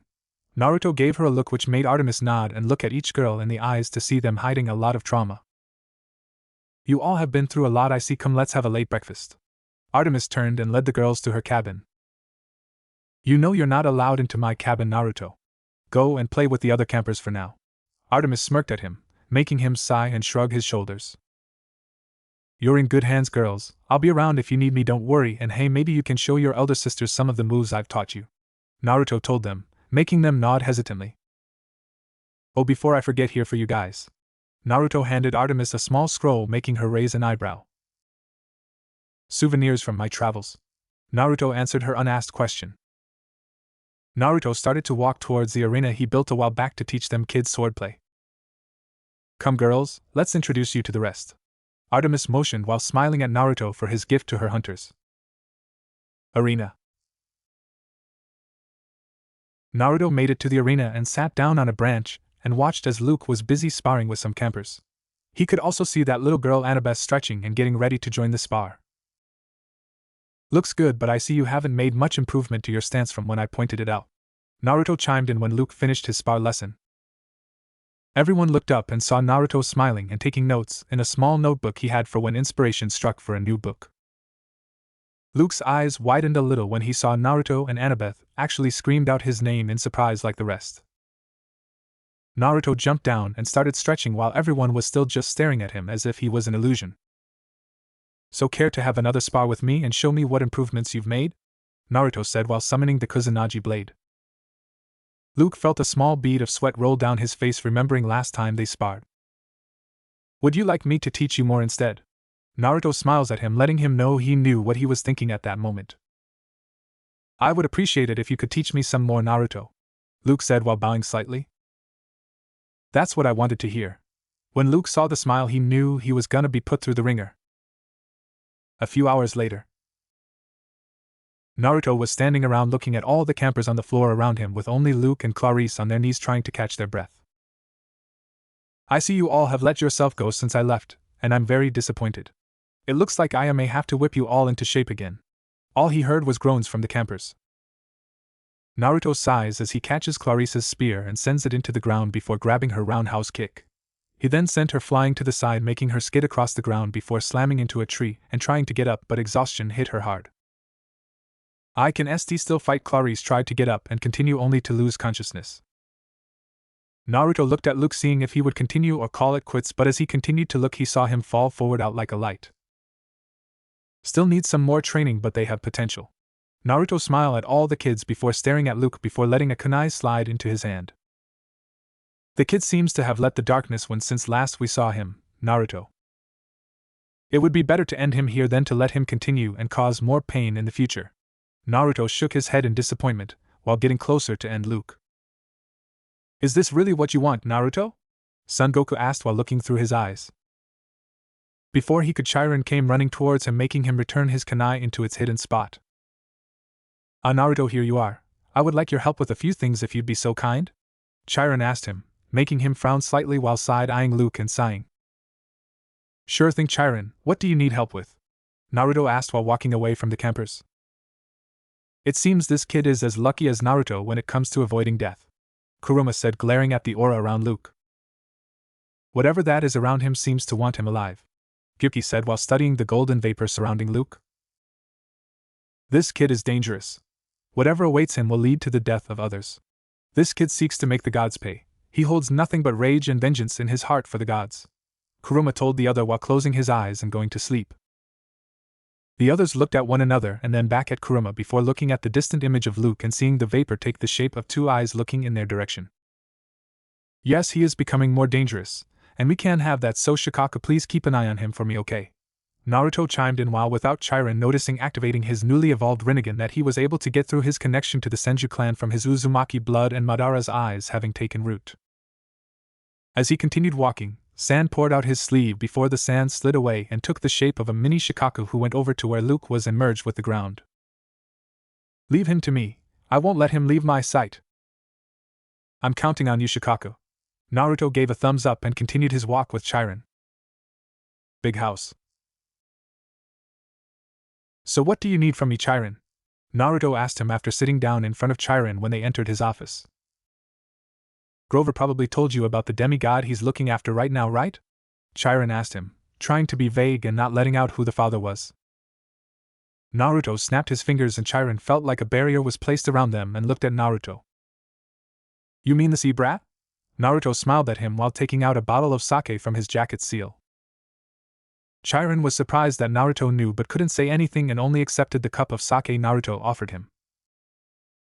How did you find out? Chiron asked after a long pause. Never underestimate what a shinobi can and will do to gather intel if it involves a mission. Naruto poured more sake for the both of them and let the info sit for a bit as they enjoyed their drink. I know all of the gods' dirty secrets after my travels and my extensive investigations, Chiron. Chiron looked surprised but motioned for him to continue. Remember, Chiron, I can make clones but they disappear after one hit. Luckily there are other types of clones like stone clones, lighting clones, and the more durable blood clones, Naruto told him while cutting his right thumb and going through the hand sign after letting a blood drop and summoning a blood clone. Chiron saw the drop of blood take the form of Naruto and wave at him before doing another hand sign and transforming into someone completely different. This person here is one of my best friends named Shikamaru Nara, so I've basically been using my friend's image to join this world's society. Naruto smiled at Shikamaru's image before nodding and the clone disappeared. Thanks to Lady Chaos I was able to instill the memories of up to the time when I came to this world on these blood clones, and they have been gathering all the necessary info I might need of this world, and my god, do all the gods sharing this world have so much shit going on, Naruto said, making Chiron laugh. After that, Chiron and Naruto finished the bottle of sake Naruto had before Chiron moved on to what he wanted from Naruto. I guess you know what I want to ask of you then? He asked. The brat's fine. I have some wood clones looking after him and his mortal mother, and the surrounding area around his home and school, Naruto told him, making Chiron sigh in relief. Try and keep it that way. I feel like something is going on in Olympus recently. Zeus is trying very hard to locate something, but what is still a mystery, and we don't need him going after random demigods by accident. Did he lose a toy or what? I swear that guy really is a toddler with power. Naruto downed his cup in one go. Be careful what you say, Naruto, they are always listening. Relax, no one, not man or god, can listen in so long as the barrier is up. Took a while, but I was able to make a seal to prevent even my own mother from eavesdropping, Naruto told him, making him look impressed. Impressive, but please do keep an eye on that boy. You mean the prophecy of the big three children? Naruto asked, making Chiron's eyes widen. I did say I knew all the secrets of the gods' prophecies or not, Naruto said while Chiron a fly came in and went up in smoke to show another Naruto appear. I can transform into anything, so I've made multiple clones and had some transform into my old friends and enemies and join this mortal world in every region, and I've transformed into animals of all kinds and just perch wherever there was even a small amount of divine energy and keep watch. Naruto pointed at some other random animals Chiron saw around the camp and saw them turn to him and salute before going about their business. I told you I would keep an eye on you guys. No, the only downside is that when these clones disappear they don't send their memories back to me, so they contact me through other methods. Will you ever cease to amaze me, my boy? Chiron laughed while bringing out his own alcohol from a drawer in his desk and serving them both. As an Uzumaki, that is the one thing I cannot do. Naruto and Chiron spent the next hour drinking and catching up with Naruto, telling him about his travels through the Shinto territory and his run-ins with the goddess, leaving out his engagement to one of them. I'm here to see the capture the flag game as I promised to the hunters, and then I'm thinking of going to the northern region where these Norse gods live, as I hear they have quite amazing nature and human balance. I hear that the Allfather does not take kindly to foreign demigods, especially those stronger than his ilk. He is 1,000 times stronger than Zeus after all. Chiron informed him before adding the last part after he remembered Zeus couldn't pry into this meeting. So the myths say, and I am looking forward to testing that myth. Naruto was getting giddy at maybe finally getting to put everything he's learned into practice after so long. After all I've seen you do, please do find a way to allow me to witness such a potential legendary fight. Chiron slurred with a bit of a blush on his face from all the alcohol he consumed.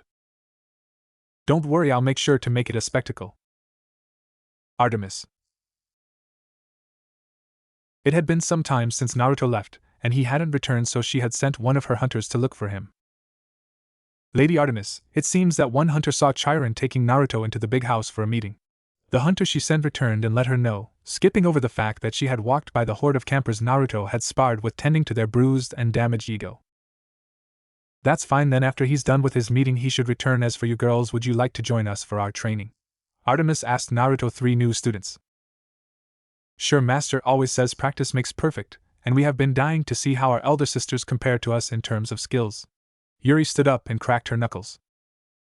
All the hunters smiled and felt slightly embarrassed at Benigne's so-called elder sisters, while Zoe puffed out her chest at the title and smirked at seeing her lady smile slightly and blush. I bet my lady is thinking that if Naruto thinks of us as daughters and we see her as our mother, that makes him our father. Zoe thought, and it was proving right when her eyes met Artemis. Am I really that easy to read, or maybe it's just that Zoe knows me better than most given how long we've been together? Stupid Zoe.